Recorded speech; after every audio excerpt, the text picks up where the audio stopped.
We'll see. Tyler, it is Tuesday. It is 8:30 p.m. Eastern. This is the DLF YouTube channel. It's the best. I just said it on Twitter. The best chat in the history of YouTube is right here on this channel. It's you guys. I'm excited to hear from you all tonight. There's so much going on. It's a great time of year. It's July. We're here. It's Ask DLF. It's me and Tyler, and let's get ready to get started.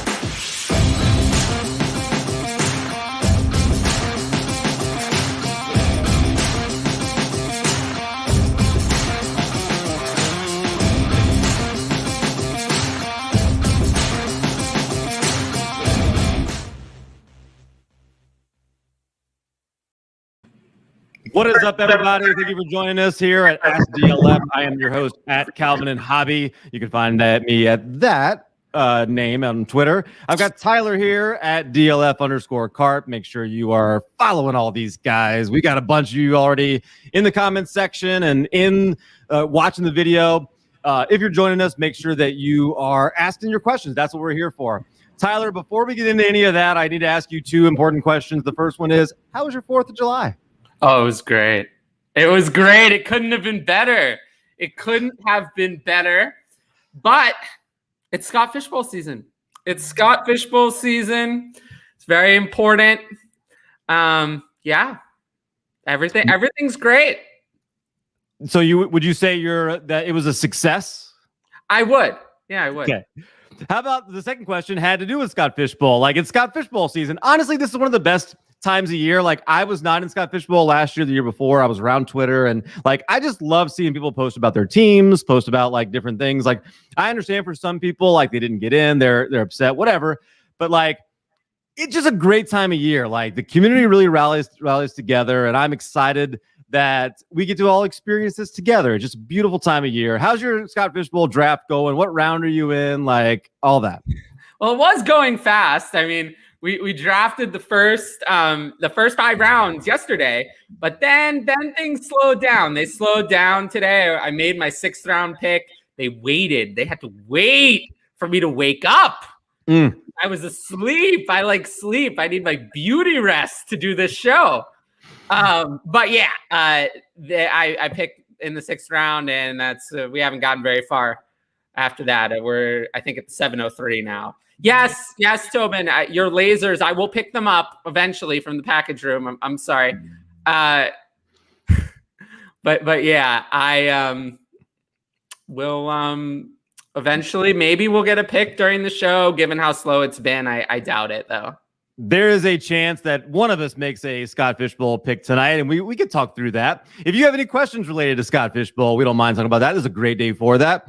Good forum for you to ask those questions. But of course, here at DLF, we're brought to you by Dynasty League Football. We would like to talk about Dynasty, but we can talk about whatever you guys want. We're just here, first part of July, ready to talk football. And if you're not already subscribed to Dynasty League Football, and I'm not talking about the YouTube channel, I'm talking about the website. It's a great place to make sure. So many times during this show, me and Tyler are referencing the tools that you can find available to you, the premium membership at dynastyleaguefootball.com. We have a great partnership with Monkey Knife Fight where you can go in there, and for $10 deposit on Monkey Knife Fight will match it, and you get a year of dynastyleaguefootball.com. It's a great tool. Tyler, I know you got a lot of articles. Anything in particular you're writing about that you want to tell everybody? No, I wrote about, let's see, what's coming up. There was something about Mike Evans that dropped recently, how he's not going to do very well, or at least not live up to expectations. What else? There was a 2023 Fast Forward article that's in the queue. That's going to come out in 3 days. And then after that, there's a little bit of like a whole article just about my personal strategy. That's way back in the queue, though. It'll be a week before you see that. And I'm in the middle of writing up my 2021 Dynasty MVPs article. And yeah, that was also there. I also did something about players that just exist. That actually, I think, was one of my best articles, if not my best, in a long time. It's odd because it really wasn't very light toned, but I actually felt like that one came out very well. It had like more of a message than usual, but sometimes it's the simplest or the more basic articles that come out the best. So you never really know when you start writing how something's going to come out. You never know. Players that exist. Did you happen to write about a particular guy in New England who is asking for a trade? N'Keal Harry, did you write about that? I did not talk about N'Keal failure. N'Keal bust. We don't want him. That sounds like a lot of failure. I don't want more failure. So no, I didn't talk about N'Keal Harry. I will. I debate always giving away how much stuff from the articles because I want people to go read it. But just give you an idea. One of the 3 players I talked about was Kirk Cousins. So just to give you an idea of what you might be looking at there. Very interesting for sure. So I want to go ahead and first of all, if you're watching this, there is a possibility that if you're on Periscope that some of your comments may not come through. We've been told about that. So if you are watching on Periscope, that's fine to watch it. We'd love for you to participate. If you happen to notice that we're not answering your question, that may be happening, and you can go over to YouTube. That really is a good place. There are so many comments that come through on YouTube anyway. It's a great experience. I just suggest anybody to go over there to YouTube if you want to get the best experience for the show. But I wanted to circle back to also the people who are watching this afterwards, because it actually turns out that a lot of people watch this show that sometimes goes 4 hours after we're done. So I want to address you. Thank you so much for watching this. And if you have questions, go ahead and put those in the comment section right now on YouTube, and we will get to those next week as well. We got some of those that we're going to talk about here today. And if you're watching this, go and get your comments in there, your questions, anything that you'd like for us to talk about. Wessel does that. Wessel, what's Justin Herbert's trade value in a 1 quarterback league? Tyler, what say you? I mean, in a 1 quarterback league, not as much as in a super flex. I mean, to me, him and Trevor Lawrence are kind of similar. So I don't know. Late first, I guess. Late first round on a 1 QB? Yeah. Okay. I can get behind that. I don't want to pay that though. I don't really want to pay it either. Where do you have Justin Herbert ranked in your 1 QB rankings? 70th overall. Okay. So that's like a late 6th rounder, which means I'm not getting him. Right? I mean, that means I'm not getting him. So. Right. Nah. PJ Kennedy, we want t-shirts that say we don't want failures. I heard a little birdie told me there was a possibility. Stay tuned. Stay tuned. Yeah, PJ. Someone told me that. I don't know. I don't know where I heard that from. Stay tuned, PJ. Stay tuned. Stay tuned. Patience. Taylor in the house. I want to talk about Taylor for just a second because Taylor was on my Cincinnati Bengals team preview show. Anybody watching this right now? Like I spent some time on the Bengals, the Titans, a couple other teams. I've got some great guests coming up this week to talk about other teams. Go watch those shows. We get people from around the industry who are smart football people who also have rooting interest for teams. And that's the team you pay the most attention to, right? The team that you love. So for instance, Taylor loves the Bengals. And for you, Tyler, your favorite team is the Giants. So just so happens this week, we may be doing a little bit of Giants show, huh? That's very true. We will be doing a Giants show on Thursday. On Thursday, we are doing the Giants show. We are going to have a couple of special guests. You want to tell them who's coming on with us? Yeah, we have Steffi Smalls and Gma and Jay, and the two of us. So yes, four-person show. It's gonna be a great show. I have been looking forward to being on a show with Steffi for a long time, and I'm very excited. It's gonna be a lot of fun. I'm also doing 2 shows tomorrow night: the Colts and the Lions. I'm gonna be doing the Bears right before we do the Giants show tomorrow. Break, bro. And then on Friday, we're going to do the Chiefs. Guess who's coming on to do the Chiefs show with me? Guess? Andy Andy Reid. No. but maybe cooler. Heath Cummings is coming on Friday to do that show with me and the Kansas City Chiefs. I wish that you had been able to get Darrington Evans for the Titan show. I know. That would have been really cool. Now, I thought about that.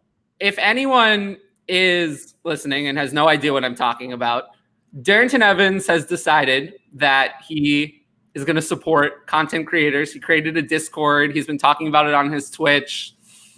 You know, he followed me, but that's not the point. I basically sent him a DM. He replied with just a fist bump, but he is just doing great stuff. And I suggest that people go follow him.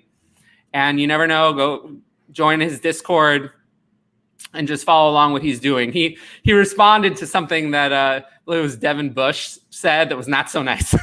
And Darrington said something very nice. So he's my new favorite player.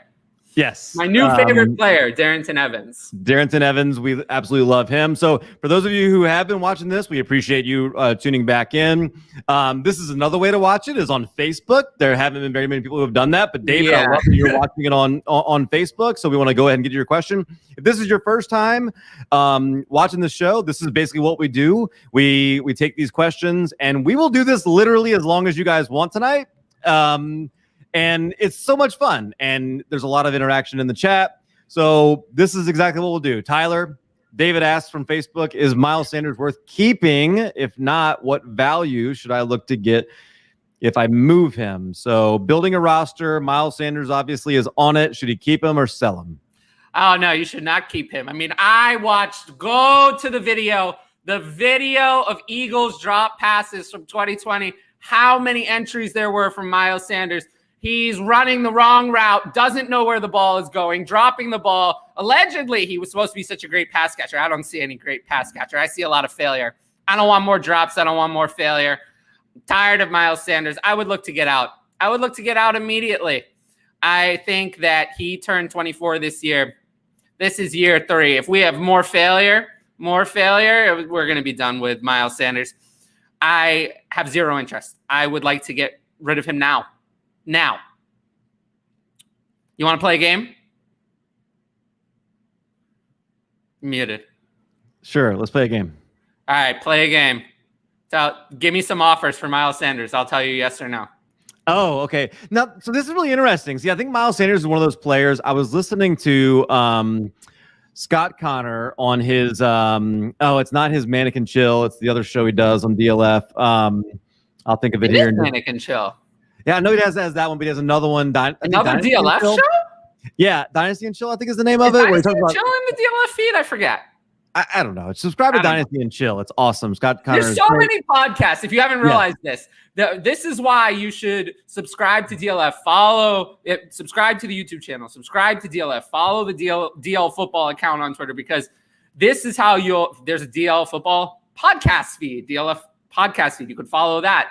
That way you would know every podcast. You know, I'm so weird. I subscribe to all of them individually because I'm just like that. For some reason, I like it that way. But you could subscribe to the feed and you can get all of the podcasts. And I suggest that people do that because I was listening to the Dynasty League Football podcast today, and I heard Matt Price, he said that Miles Sanders was a gold mine. Gold mine. I disagree. I disagree with him. It's always good. There's healthy disagreement. We want to have disagreement. If we all thought the same thing, that would be boring, right? I mean, if everyone had the same opinion. But I thought that was interesting that, someone else said something very different. He thought that Sanders was going to have like a big year 3. I think otherwise. I think Sanders is going to be a disaster. So I'm going to do something here I have not done yet. Really yet. Read that though.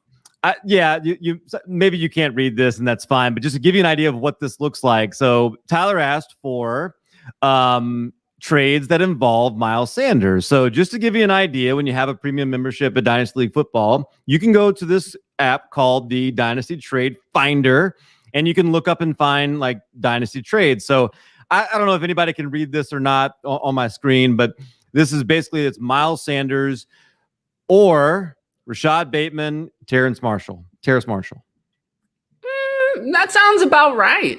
That sounds about right to me. It's a little light. It's a little light just because I'm not a big fan of either of those two players compared to most. So I'm not sure this is a pro Miles Sanders argument, more of an against, not against them, but I think if I were either a Bateman truther or a Marshall truther, I would prefer that side, but I'm just not. So I'll keep Sanders there. So since he didn't give us a lot of information about what his league is like, I can't do this, but let's say he told us it was a 12-team, 1 QB. Oh, and by the way, just in case you're not realizing, like, I use all of these tools and actually listen to the DLF podcast, from time, like, a lot. So, I suggest that you do the same, because that's part of the reason why I'm able to do this show is because the information that's provided from all of these sources. I use this trade finder when I talk about potential trades. Sometimes I go look. I suggest people do that. That's why I wanted to go pull this up, because I wanted to make sure that like everybody was able to even see like how easy it is, like to go and navigate this stuff. Yeah. And it's a really good easy to use the trade finder, and the trade analyzer too is so easy to use. I use them both in my articles and even on my own. Yeah, and it's good. Like, so here we go. This is a 12-team, 1 quarterback, 6 points per passing touchdown, 1 PPR, Miles Sanders or Elijah Moore. No, that's just not enough. A rookie wide receiver who's never played? No, not in the second round. No, that's not enough. So clearly Miles Sanders has less value than even what I'm saying, if this is how low he's being sold. Interesting here. So I switch it over to Superflex and we find a trade that's Miles Sanders and a 3rd and 4th or David Montgomery. I don't want either player, so I'll take the 3rd and 4th with Sanders. Clearly Miles Sanders does not have anywhere near his ADP value, by the way. Miles Sanders in a 2022 first or DeAndre Hopkins? I'm just not giving away a 2022 first to trade and Sanders to go to DeAndre Hopkins. So give me the other side. Sanders on the pick.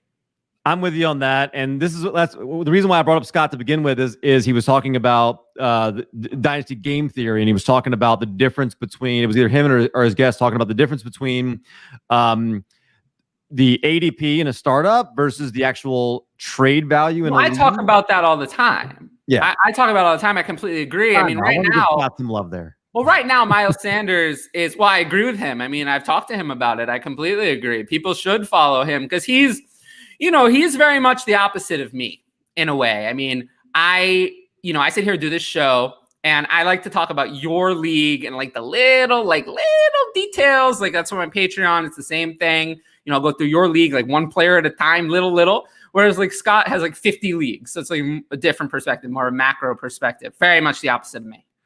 But, it's good to hear that difference in perspective. But right now, Miles Sanders, 1 QB is 31st overall, RB 18. I mean, you're not getting that. You're not getting that. I mean, the trade finder just says no, right? I mean, trade finder says no to that value. So I'm so out at that ADP. That ADP is ridiculous. It says that he should be ahead of Travis Etienne. Laughable. That's laughable to me. That one, explain. You have any reasonable explanation for why Miles Sanders is ahead of Travis Etienne? I have none at all. It's called the sunk cost fallacy. That's we've invested a lot in failure. It's called failure. Exactly. That's what it's called. It's called failure. Yep. Value players correctly. That one is just terrible. Then ahead of Javonte Williams, I don't think so. No. I'd rather have what I have not seen, 3 years younger than what I've seen from Sanders, 2 years of ugh. I don't want that. So that, no, thank you. And then you get to Jacobs, but Montgomery is 15 picks later. Why? Montgomery was way better last year than Sanders. Yep. Why is Montgomery the same age? Both 1997 spring birthdays. I don't know the date. Sue me. I don't know the date. Sorry. Somewhere in May, probably 1997 for both or whatever. Something around there. They're the same age. Why is Montgomery 15 picks later? I have no idea. None. So I don't know. There are some people who are, clearly in on Miles Sanders, but not me. Not after the video. Not after his lack of performance. Not after the injuries. We saw what happened. I mean, they tried to give him workload. He was failure. Workload of failure. I don't want more failure. So I'm done with him. No more Sanders. Bumping over. Good to see you here in the chat. Tony E. Despite me Tony E, Kanye all the time. Like he still shows up, which I love that. Appreciate it, Tony. Superflex Kareem Hunt for AJ Dillon plus Henderson. Give me Kareem Hunt. I don't want Henderson. So. I don't think I want. So there was some good positive news about AJ Dillon from a beat writer. His name was Zach. He's a beat writer in Green Bay. I can't think of his last name off the top of my head. Zach Krause. Yeah. Yes. Probably Zach Krause. And he's really good. He's one of those guys that you trust. Like he actually thinks that AJ Dillon could be in for a decent sized workload this year. But I don't want that. What workload? They just paid Aaron Jones 4 years, $48 million. How big is this workload going to be? I don't want that. Yeah. Give me Kareem Hunt.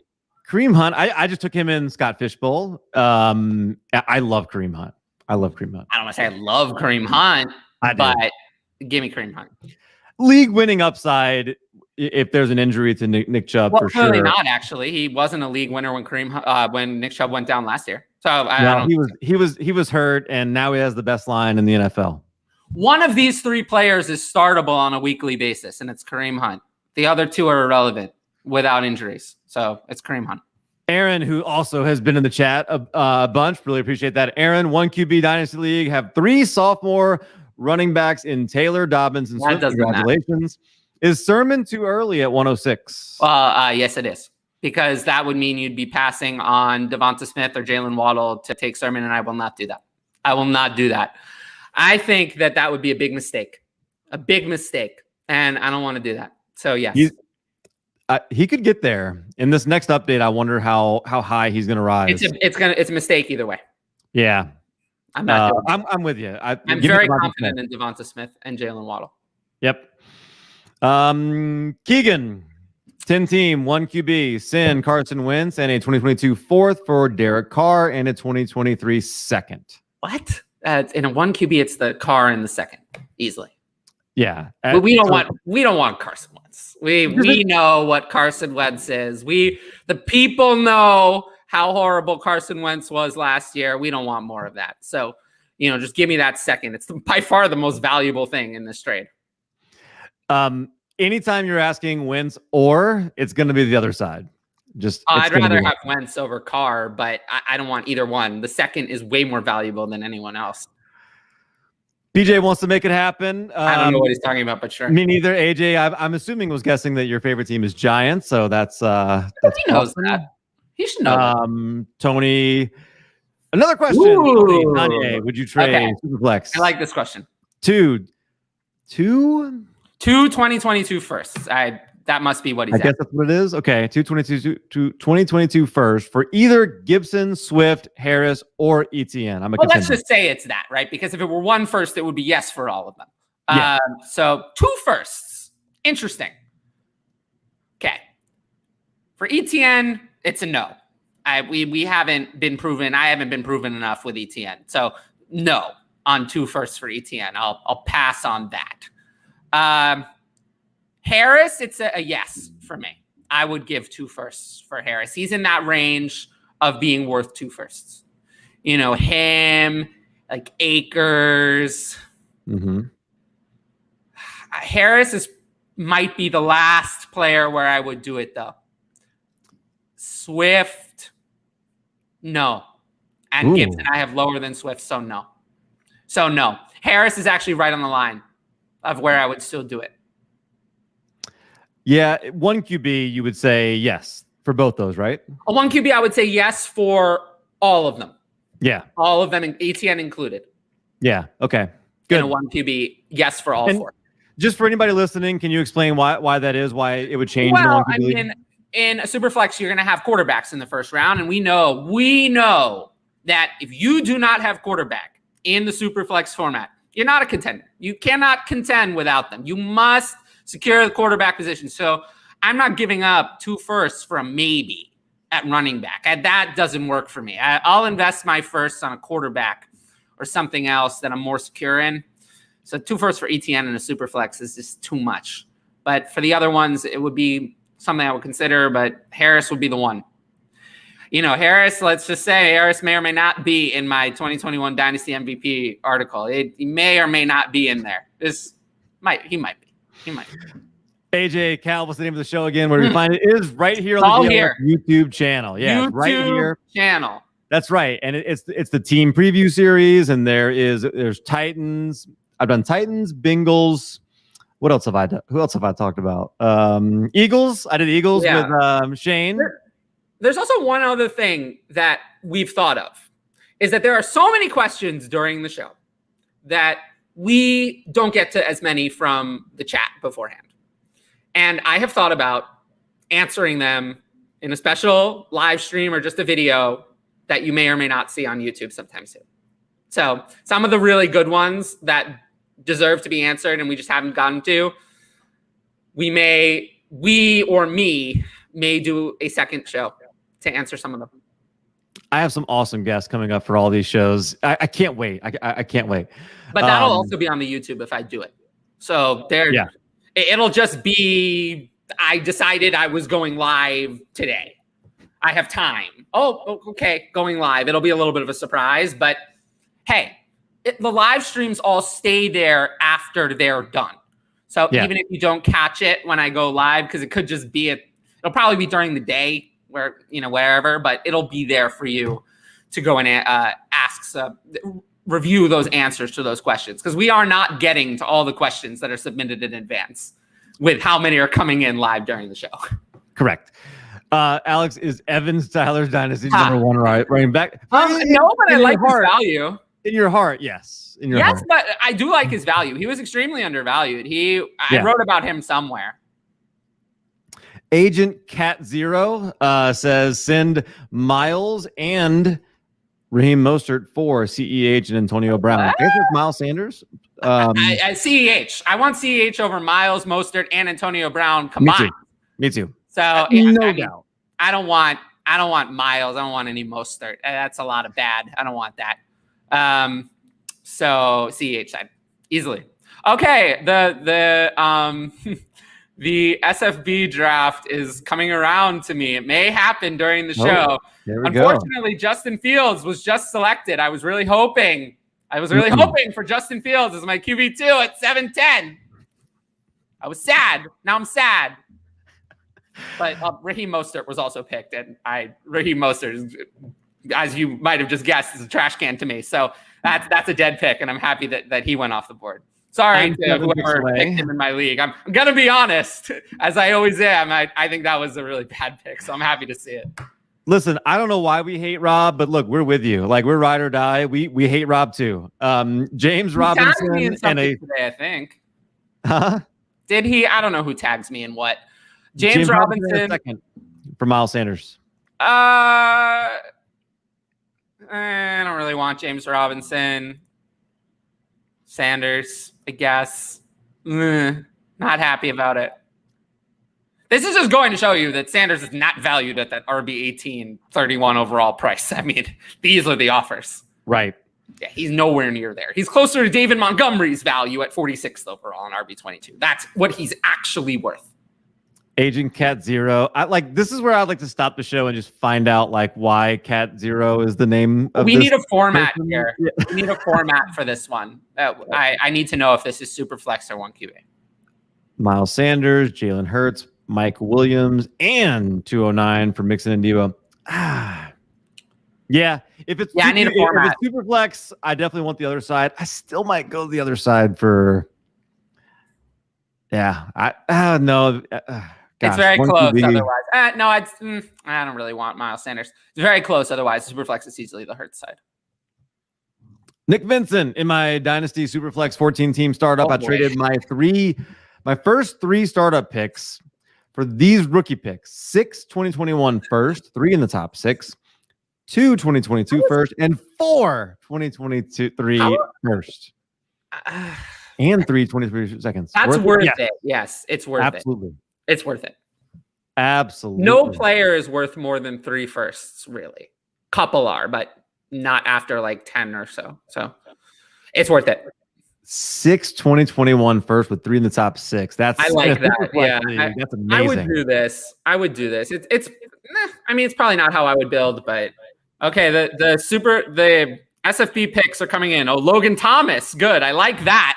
I already have Travis Kelce. So I'm fine seeing Logan Thomas go. This is good to know. Keegan says I can read it. So that was the screen share. So when something else comes up, I'll probably pull that up and we'll just do a screen share on some of this stuff just so you guys can see it. I want you guys to see what you can get on Dynasty League football. Because I genuinely think it really is. They're great tools that are going to help you win your Dynasty League. And that's obviously we're devoting 4 hours to help you with that. So like we care about that. Mark H. I traded Mike Evans for Damian Harris and Trey Sermon. 12-team Superflex League, and I'm in a rebuild. Is that really all you can get? I guess that's all you can get. That's probably all you can get. Rebuild, give me the Sermon side. I mean, Evans' value is he's value capped. And Damian Harris has a good chance to gain value the second Mac Jones enters the lineup. So, all right. I'm fine with it. Philip asked, I traded Deshaun Watson, Damian Harris, and a 2024 first. I hope you paid your dues ahead of time. For Trevor Lawrence. I may have lost value, but I wanted it out. Give me Lawrence. Yeah, that first is so far away. That first is like I might not even be alive next week. I might not be alive next week. I mean, the show could be canceled because something crazy happened, and I decided I was going to become a hermit and move to Antarctica. So 2024 is many years from now. Anything could happen. Give me Lawrence. I love Lawrence. The Dynasty League might not even exist in 2024. Like you have no idea how long this league is going to exist. Might not exist. Also, my SFB chat, Britney Spears division, some of them are watching this, so I have to be careful what I say. Oh, okay. Yeah, there you go. Phillips. Not so really. I was on the SFB. Speaking of that, hang on. I was on the SFB Potathon.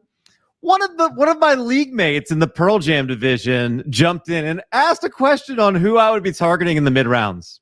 Oh, someone asked me that. Someone asked me that on Twitter. You know what I told them? They asked me about my quarterback target.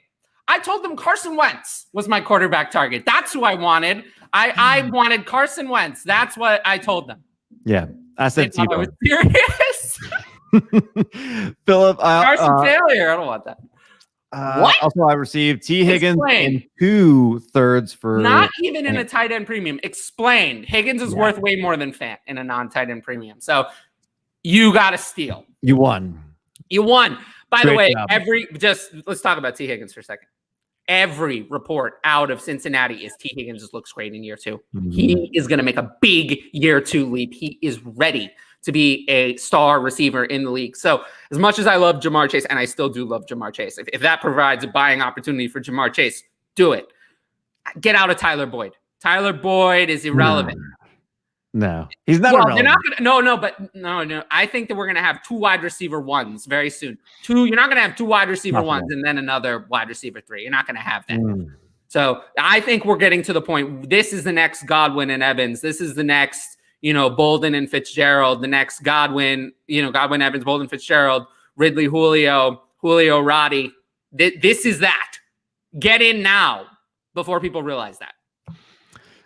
Okay, really interesting question from Alex. I saw this in advance, on Reddit. I have no idea if Addison is in the chat anywhere. Sometimes he is. Like, if you are, like, I answered this actually. Yeah. Okay, go ahead. Yeah, what you got? No, I answered this saying that I have no idea.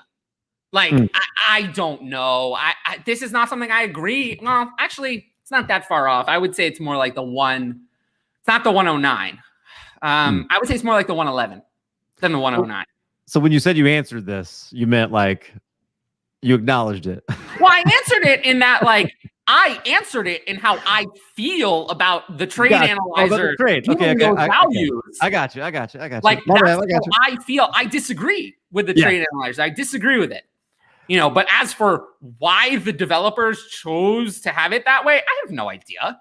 I'm not part of the dev team at all. I know how to use Excel barely. So I couldn't tell you why the trade analyzer spits out certain values or doesn't spit out certain values. I just use it. That's a good question. I want to ask Addison about. Yeah, where is Addison? Some of these. Addison, if you're here, like, come on the show and like explain this. Yes, Addison, right now. Explain it, please. Yeah, jump in. Fantasy Condo, would you trade Justin Jefferson for Devonta Smith and a future rookie first in a 10-team half PPR Superflex Dynasty League? Thanks for the show and content, Cal and Tyler. Thank you, Fantasy Condo, for tuning in and submitting your question. Tyler, what do you think? Can I curse? I'm going to anyway. Not the bad ones. How bad? No! Only the good ones. No, there was an F word I wanted to use. No. We'll use it some other time. We will use it. At some time. Deep down in the not snow. the worst. You'll never know. Is not the worst trade I've ever seen. No, you will not trade Justin Jefferson for that. Absolutely not. This is a no-brainer. I don't know why we hate Rob, but we hate him. Miles Sanders and a first for Jonathan Taylor and a third. Taylor. Absolutely. Taylor. You don't need that third. You told me Jonathan Taylor is worth what? I mean, in a 1 QB, Jonathan Taylor is worth more than 3 firsts. I made that offer in a league. Exactly 3. I made an offer in a league and I was turned down. What was it? 3 first for 2022 first for Jonathan Taylor, and it was turned down. In a Superflex? No, 1 QB. Not surprised it was turned down. He's worth more than that. I know. I was surprised. I thought they might do it, but yeah, but this is trading for failure. This is trading for failure. You're trading for failure in exchange for Jonathan Taylor. I don't want that. That sounds very bad. I don't want to do that. Yeah, if you have Jonathan Taylor, you are not doing this. Don't trade him. Yeah, don't trade him. Don't trade him. I've said this before, but I really believe it. You would be trading, if you trade Jonathan Taylor, this is what I think you're doing. You are trading a 22-year-old LaDainian Tomlinson. Don't do it. Don't do it. Don't do it. Just trust me. Don't do it. That's what you're doing. Don't trade him. Mason chimes in, is Quintez Cephas worth a waiver in deeper leagues? Are any other pass catchers aside from TJ Hawkinson that you expect to perform well in Detroit this season? No, I don't expect anyone else to perform. And yes, Quintez Cephas is worth a waiver claim in deep leagues because why not? Why not? I mean, there's, Brashad disaster, horrible in camp. Camp reports about Brashad Perryman are terrible. So he's a lot of failure. I don't want more of that. Tyrell Williams, always injured. Last relevant season was what? 2016? 5 years ago? 5 years ago. I don't want 5 years ago. So that sounds terrible. So yes, Quintez Cephas is worth a waiver claim. Now, temper your expectations, but he should be owned. He should be on a roster. We have a super chat. Tyler, can you put that up? Yes, and it's a good time to remind people that super chats are your way to support us, support the channel, support DLF. So it's the best way. We will stop the show and go to your question, and it's also the best way to show people at DLF that this show is doing well and is important and successful. So we really appreciate that. So before we get to the question, just real quick. So that is a great way to support the show. Like you said, it does show like our bosses, Ryan, everybody that we're doing a good job and you guys appreciate what we're doing. If you don't have to do that, we're going to try and get to every question if we can. Sometimes they get lost if there's too many questions, but we're going to try and get to every question that we can. Just subscribe to the channel. That's another way. It's really easy. You're watching this right now and you're on YouTube. Just click down below. Make sure you're subscribed. Hit the like button. Leave a little comment. On Twitter. Yeah, not even put one in the live chat and put one underneath that's not in the live chat. That's another great way. If you ask me a question on Twitter, it will get on the show sheet. Now we haven't been getting to those, but we are going to do extra shows. We are, so yes. The questions will be answered. But if you ask me a question on Twitter, it'll get on the show sheet. Just trust me. So Trogdor the Burninator, he says, "Hey guys, I love that. You guys have the best names." Well, I love him. Anyway. Oh, there you go. JW versus TH. Who do we mean? What? Jameis Winston versus Taysom Hill. Oh, okay. I feel like Jameis Winston should win the job. Isn't that better for everyone involved? Fantasy-wise, Jameis Winston was QB4 in 2019. I have a very strong opinion about this that no one is going to like, but Tyler, I'll let you answer because, most people don't want your... Now Jameis Winston is going to win the job? Yes. Your take on this. We know. So it's time for our special segment. The Kangaroo Court is now in session. Okay. The defendant, defendant Calvin and Hobby says that Taysom Hill is going to win the starting job. Mm-hmm. However, the prosecutor, me, says that Jameis Winston actually is a quarterback and that he was not a complete failure out of college. Total failure. Taysom Hill at BYU, total failure. You know, we have 134 passing attempts for Taysom Hill in the NFL. What a track record. You know, he looked okay on some of those, but on others, we have no idea. You know, he was just throwing the ball. Didn't really look like an NFL quarterback. I don't know what he was doing out there. So, you know, I think he would be great as a tight end. And, yeah, so now I'm going to become the judge. Now I'm the judge, and I'm ruling in favor of the prosecution. Ruling in favor of the prosecution. The prosecution wins. And, yes, Jameis Winston will be the starting quarterback. So this is a new segment, the Kangaroo Court. Objection. I'll serve as the prosecutor and the judge. Yes, third objection. Objection. Overruled. I believe that your prosecution is making a mistake because if you notice, everything the prosecution said just now was in terms of what the prosecution themselves would do. Unfortunately, in this case, neither the prosecutor nor the judge is the one that gets to make the decision on who is going to be the starting quarterback for the New Orleans Saints. That man is Sean Payton, and that man would absolutely 100% adopt Taysom Hill if he could. He loves Taysom Hill like has never loved anything before in his life. The way he talks about him, I'm not kidding. If you listen to his comments, and again, I'm in New Orleans, I hear the local radio, all of that. He's comped him to Steve Young. He's comped him to like just literally everyone that you can think of, like Hall of Famers. He loves Taysom Hill. He loves the fact that he was willing to get out there and do literally anything that he asked him to do. Listen, the competition with Jameis, number one, he already beat Jameis. Already beat him one time. Like this is they were given an opportunity in the middle of a playoff run. There's been a bunch of excuses for it. Like none of them make sense. We just need to stop it. We know Jameis Winston twice has been eligible for a job, and he took a backup job or decided he was going to come in and compete with Taysom Hill for a starting spot. I don't think he just happens to love the city of New Orleans that much, even though the city of New Orleans is great. I do think if you go look at Derek Brown, Debro did a great article where he talks about the efficiency in the short area of the field that Sean Payton likes to run and thinks that Taysom Hill is a better fit to run the offense.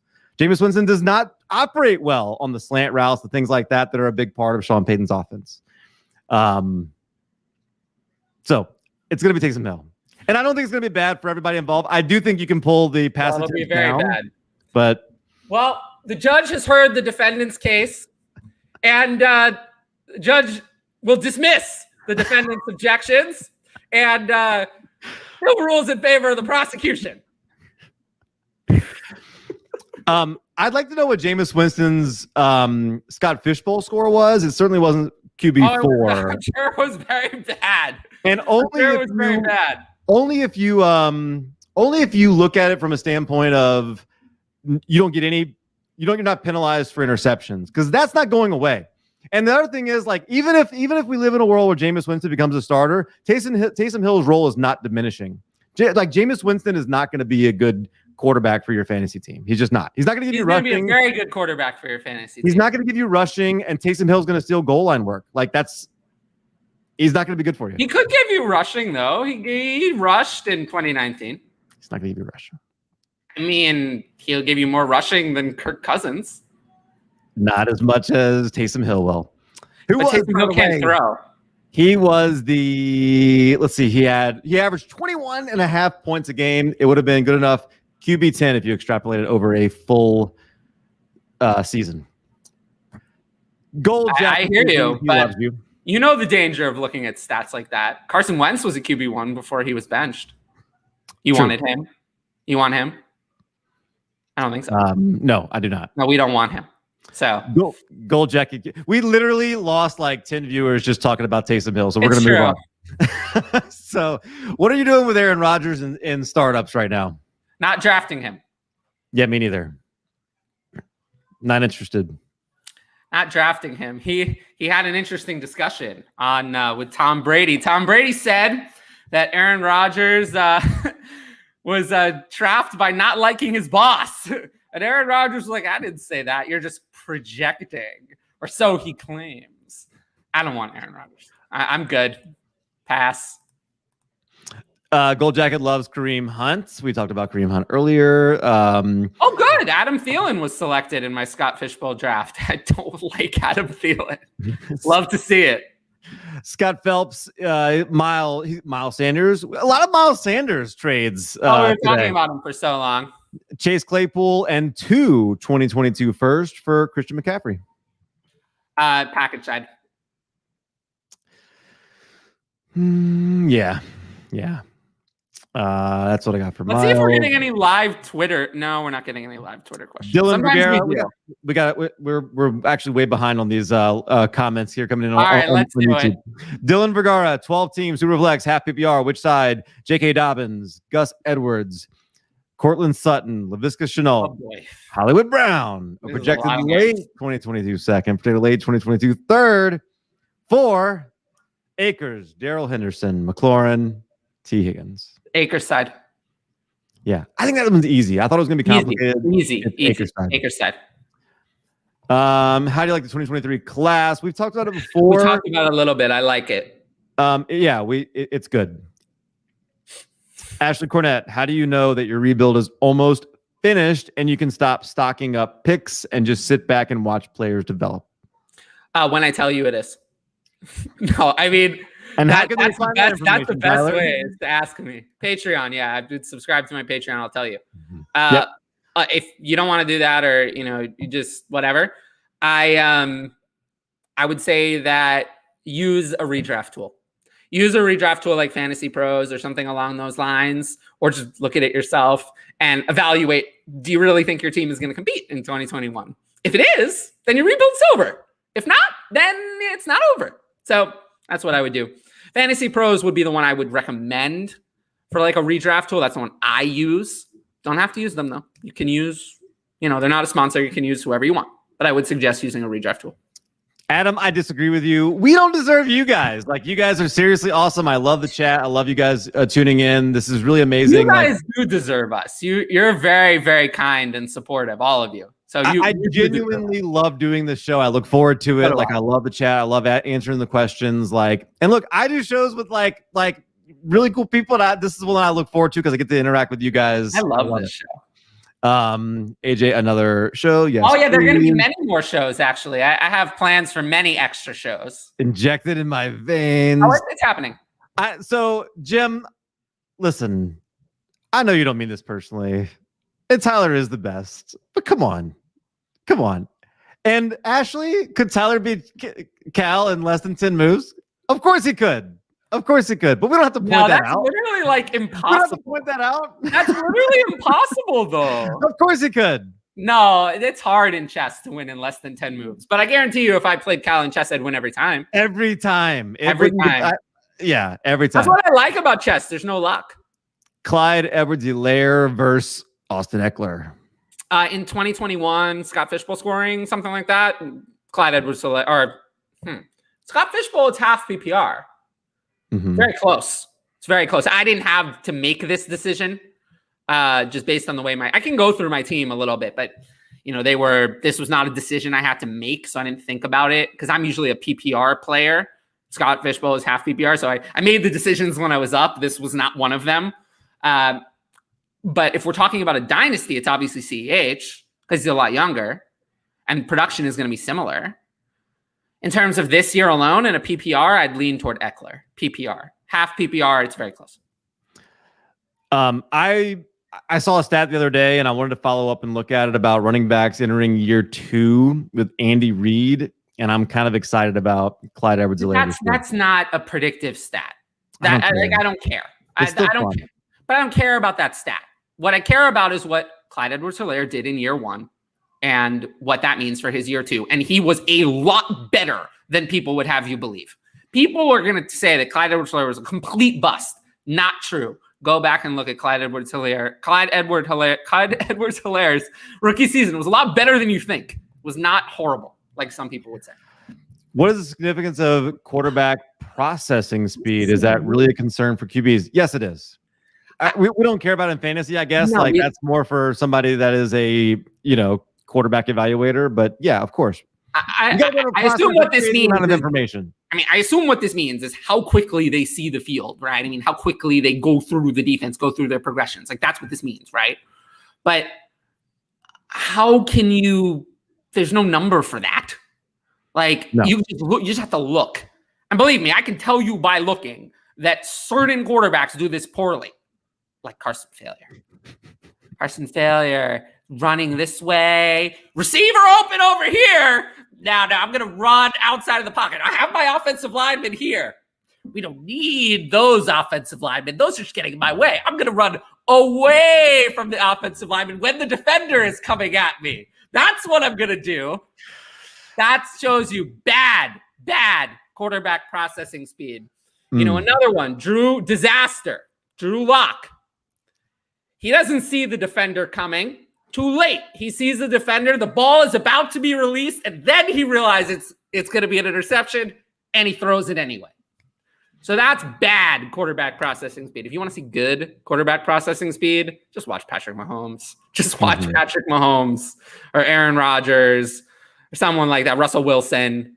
Watch guys who are good, and you'll see good. But generally, good quarterbacks do it well, and bad quarterbacks do it poorly.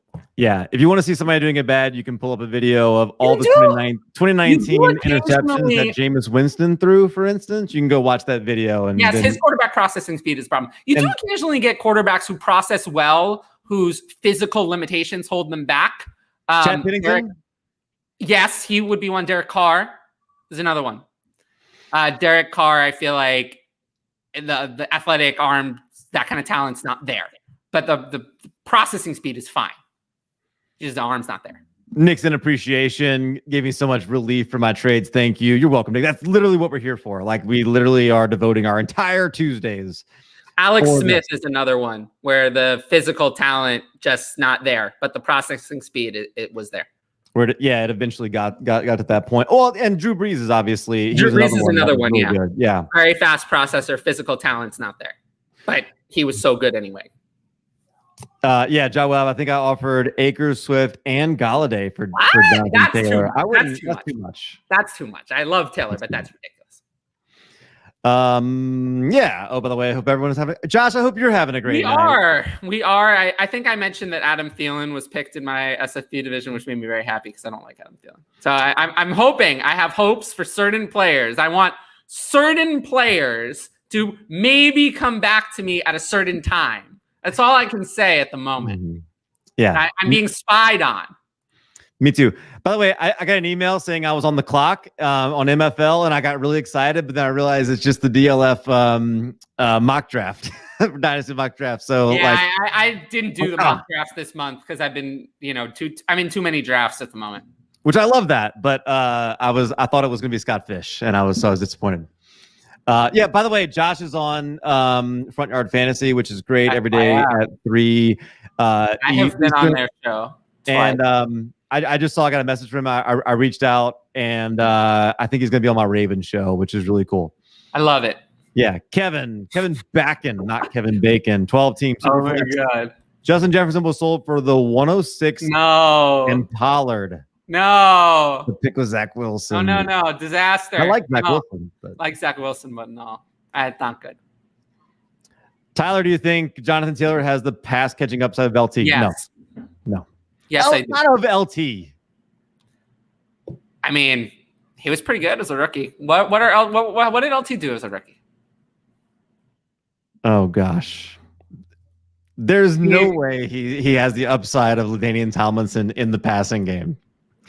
Yeah, LT was pretty good as a pass catcher. 59 receptions as a rookie is very good. But that would be tough. But I mean, LT after he had 2 years where he was like a complete monster. Other than that, we had like 50 to 60 receptions. That's probably Taylor's ceiling. Yeah, this was in reference to my Taysom Hill. I've talked about him so much. Like I'm so tired of talking about him. Honestly, like I just can't wait for the decision to be made. Yeah, it is. It is something that we have talked about so many times. Jameis is the better option for fantasy. It's possible for guys like Traquan Smith. Well, there's no doubt he's like the better option for fantasy, right? I mean, there's no doubt about that. Probably for Kamara, probably for Traquan Smith. I don't think he's better for Michael Thomas. That was a crazy target share that he got from Taysom Hill during that time. I don't care. The 3 best PPR performances of Michael Thomas in 2020. You know who the quarterback was? I don't care because Drew Brees was washed. Taysom Hill. Give me the 5,000 yards that Jameis is going to throw. Taysom Hill's the man for the job. Thank you, Todd. I'm willing to die on this hill. Yes, I see what you did there. Die on it. What's up? Definitely appreciate you guys. Phil running backs last. Don't offer every roster in a trade. Okay, here we go. Oh, wait. I skipped over some. Hang on. No, I want to do that one. I want to do that one too, but hang on. With 2023 class over 2022 class, should I move 2022 first for 2023 first? Yes, but you have to get additional value with the 2023 first. I wouldn't do it straight up. Not straight up. But if you can get You'll other be able value, to do that next year. Yeah. In fact, I tell you what, a great move. Like this is kind of an interesting move. I'm pretty sure it was Scott Connor. Although it might have been Peter Howard I was listening to, where they make an offer of my first next year for your first next year, and basically saying like, I know I'm going to be better than you, so I'm trading you my first for yours. That is not going to make you a lot of friends. Do that. Do it anyway. I'm through 4 rounds of Scott Fishbowl and have 0 wide receivers and 0 running backs. Yeah. Am I a madman? Yes, you are. I've been on record saying that you cannot win in Scott Fishbowl going quarterback early. You can't win. The way to win is to hit on a quarterback 2 out of nowhere like Herbert gave you last year. You cannot win starting quarterback. You won't win. The equity's not there. You need to hit on a QB2, preferably round 7 or later, somehow. I made the semifinals last year hitting on Tannehill late. Wasn't that late, but it was like 6th or 7th. If you go quarterback round 1, round 2, you will not win. I promise you. Can't win.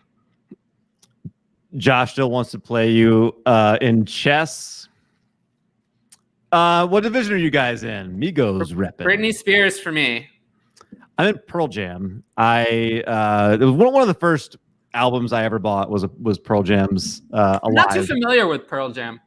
Yeah. I know who they are, but like, not really. You know, my division preferences were like Britney Spears, Lady Gaga, and like Taylor Swift or something. So we see where my music taste is. I'm going to briefly, I'm going to briefly change my background here. Pearl Jam. There we go. Oh my God. I love it. Where's my background? Why no one wants to give me a background? Yeah, you need a green screen. Where's your green screen? Why don't you send me one?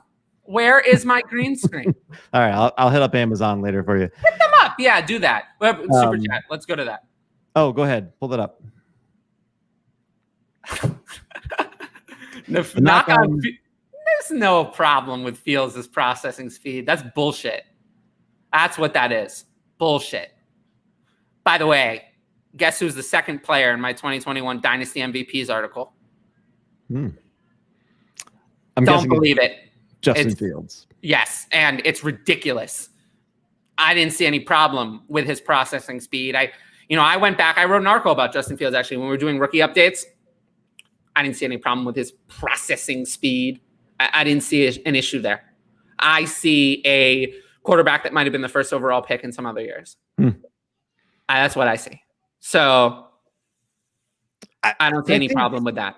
I think some of this processing speed talk was not necessarily above board, I guess maybe is the right way to say that. I agree. I know what you mean. Yeah, I just don't think that was I don't think that was a legitimate knock on him. It was an excuse because they didn't want to say other things. I don't think that I think that Justin Fields is going to be a really good quarterback. I think let's just say we lived in a world where his processing speed was some sort of a quote unquote concern. I don't think it is. We don't live in that world. But Matt Nagy, actually, you may hate him as a head coach. He actually is a pretty good offensive coordinator, and I genuinely think he has the ability to put together a good offense. No, he's a terrible offensive coordinator. To thrive. I disagree. He is a terrible offensive coordinator. All the Bears' success came when Bill Lazor took over the plays last year. It was horrible in the games under Matt Nagy. Bill Lazor takes over the plays. All of a sudden, it's good. Guess who's calling the plays this year? Matt Nagy. Matt Nagy is going to be fired because he's horrible. It's going to be you're going to see Justin Fields' talent and you're going to be crying at Matt Nagy's horrific play calling. He is not any sort of offensive genius at all. No, he's going to be fired for how he mishandles this whole situation. He's mishandling it already. He's already mishandling it by not starting Fields immediately. That's what he's doing. You saw Dalton last year. You want that guy to play more games? I don't want that guy to play any more games. Yeah. And Lance over Wilson as well. Yeah, Lance over Wilson, but man, it's so close right now for me. Rushing upside. That's all we care about for fantasy. We care about rushing upside, and Lance, Lance's high-end range of outcome is Lamar Jackson if Lamar Jackson were a better passer. That's Trey Lance's high-end outcome. It's essentially Kyler Murray. Yeah. So just consider that. Zach Wilson's high-end outcome is not that. I do think that, I'm excited about Zach Wilson. I just love Trey Lance. That's all. I'd still take Trey Lance over him. Yeah. Trogdor traded startup 204 for 403 and 2022. I love it. That's a great trade. That's a great trade. I mean, the 403 is going to be worth way more than a first on its own. So you probably got about 3.5 firsts at least for the 204, and that's great. Absolutely love it. Ed in the Jim Hendrix division. I love that. Josh in the Pink Floyd. I love it. Web-Ting. I'm guessing that's Wu-Tang Clan. Love that.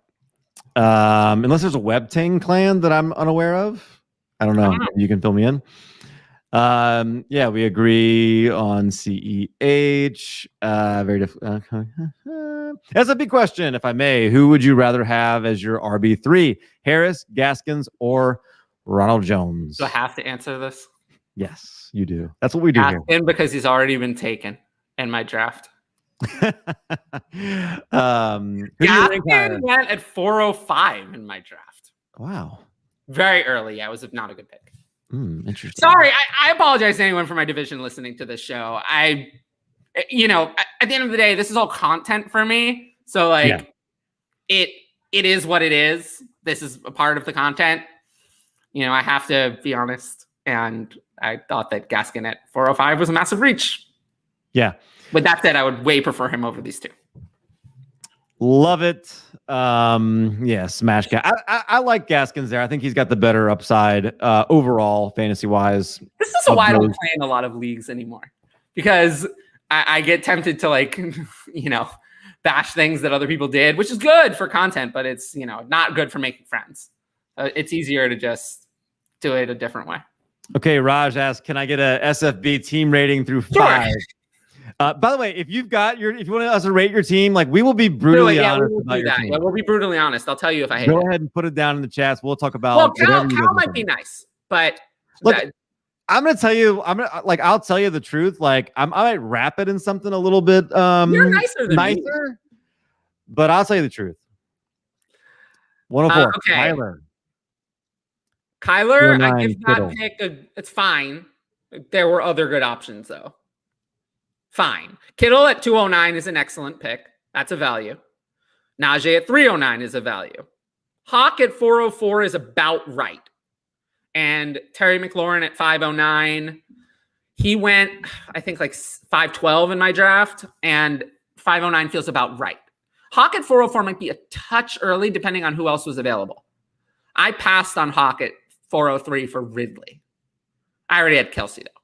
But so, I'm giving Kittle an A+, Kyler is whatever because there are so many good picks at that one. Najee is an A. Hawk is like probably like a B- at that. And Terry McLaurin is like a B. It's good, decent value, but nothing special at 509. So that's my rating. I'd give you a solid B+ so far. Yeah. I mean, at 104, like you're gonna wind up with one of these players, but I love the fact that Kyler fell to you because I think he could be a cheat code in the scoring, like the way he can rush for the first down. Like you almost feel like when he has the ball in his hands, he can rush for a first down anytime he wants. Yeah, no, he was someone I would consider at that pick. I don't know who the first three was. Probably Mahomes, CMC, and either another quarterback or Kelsey. And I think I saw that in the scoring, TJ Hawkinson was like would have been like the wide receiver 15 or something like that. But that's just not good enough. Like, that's not good enough. Having already taken Kittle, but a running back might have been my choice. A second running back instead. I don't know who was available. A second running back might have been my choice instead of doubling up on tight end. And I'm just not sure I would have done that.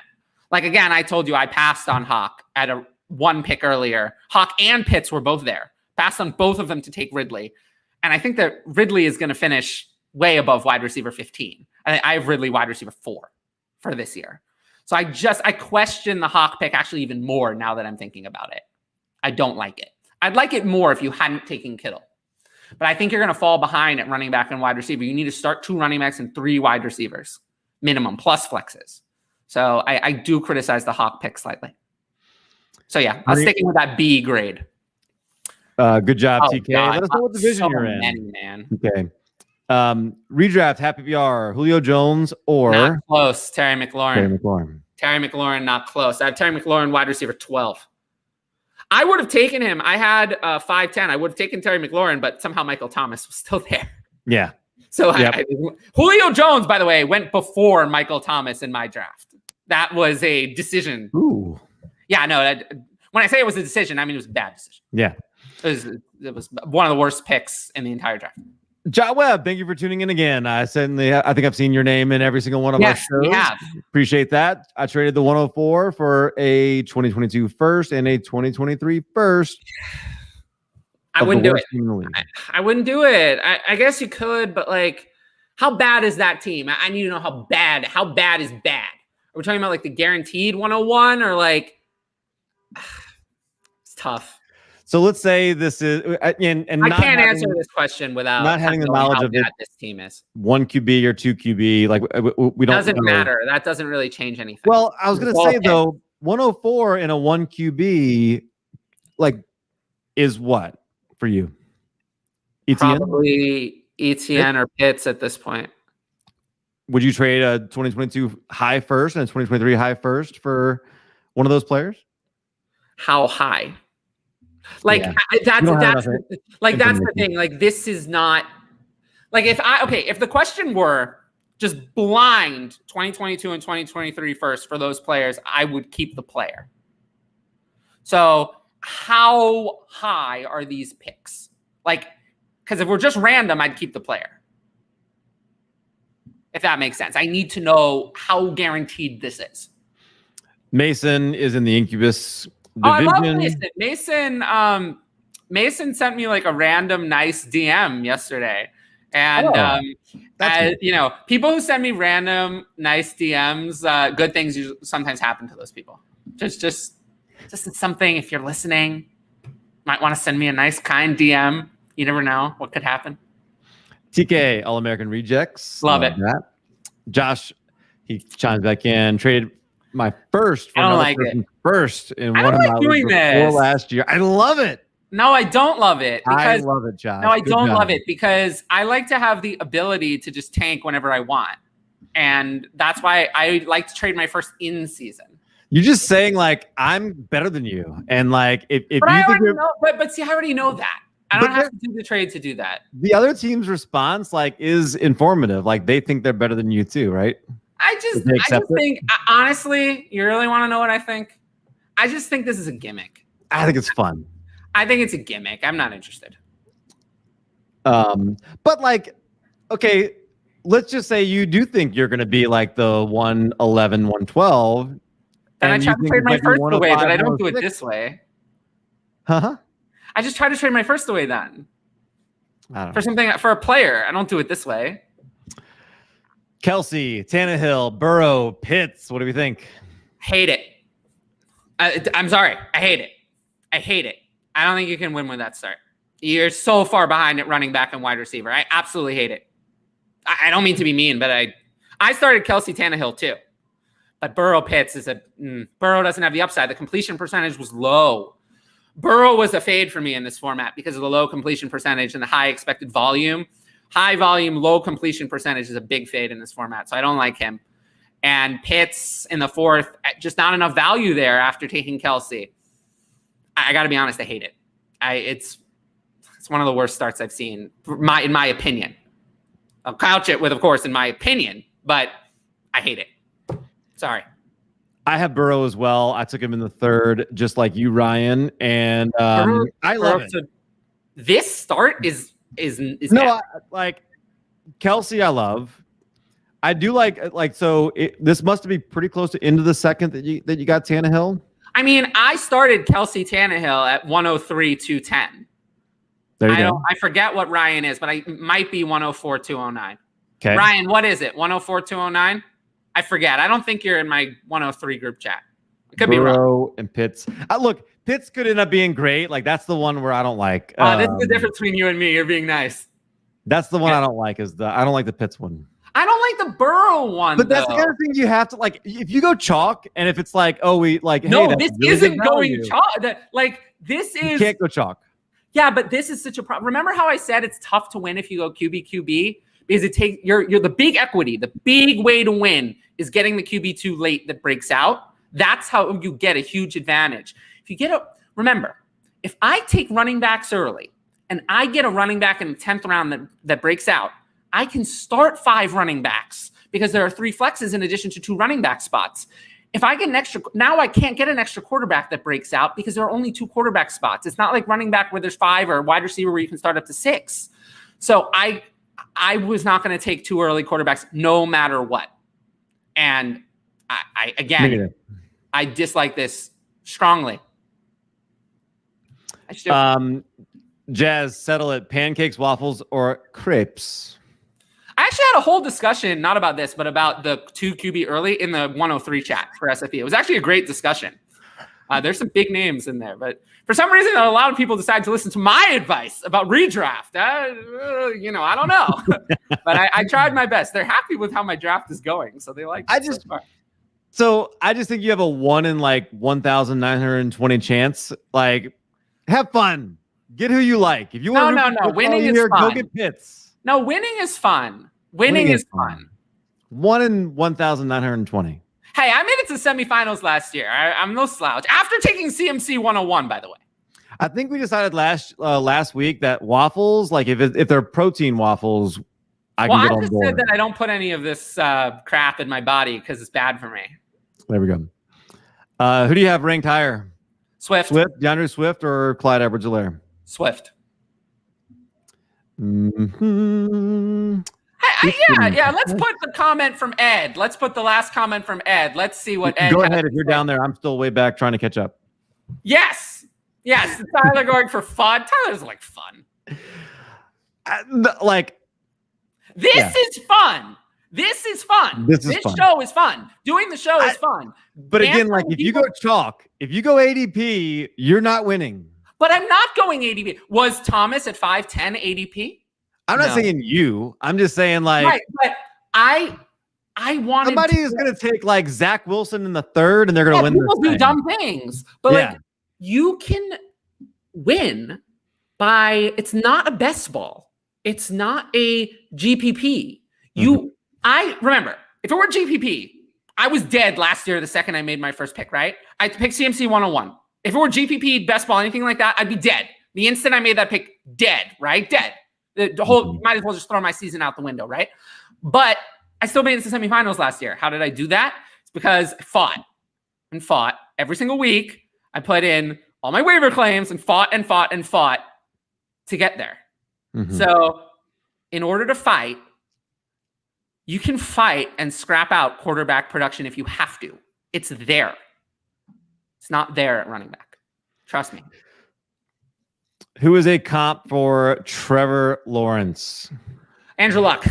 Yeah, that's what Josh says too. Andrew Luck. I'm fine with that. That's right. It's either that or Sunshine from Remember the Titans. Oh my God. I love that movie. I love that movie. My hair, I think, is better, but his hair is not bad. And look, I'm not gonna lie to you either. Like, I'm gonna tell you the truth. I'm just probably I'm gonna try and I was gonna say it in a nice way. Kyle's gonna say it in a nice way, and I just feel that doesn't do anyone any good. Yeah. Because no, I do feel this way, and I think that this is important. When I'm giving advice, look, I mean, if you want me to be your friend, just ask me. Like, I'm very available on Twitter. Like, if you're having like a tough time or there's something going on, like, ask me about your life, or like ask me for life advice or whatever you want. Like, I'll always be there for you. I believe me, I try to do that. It's very important to me. But if you're asking me for fantasy advice, I figure the goal is you want the answer.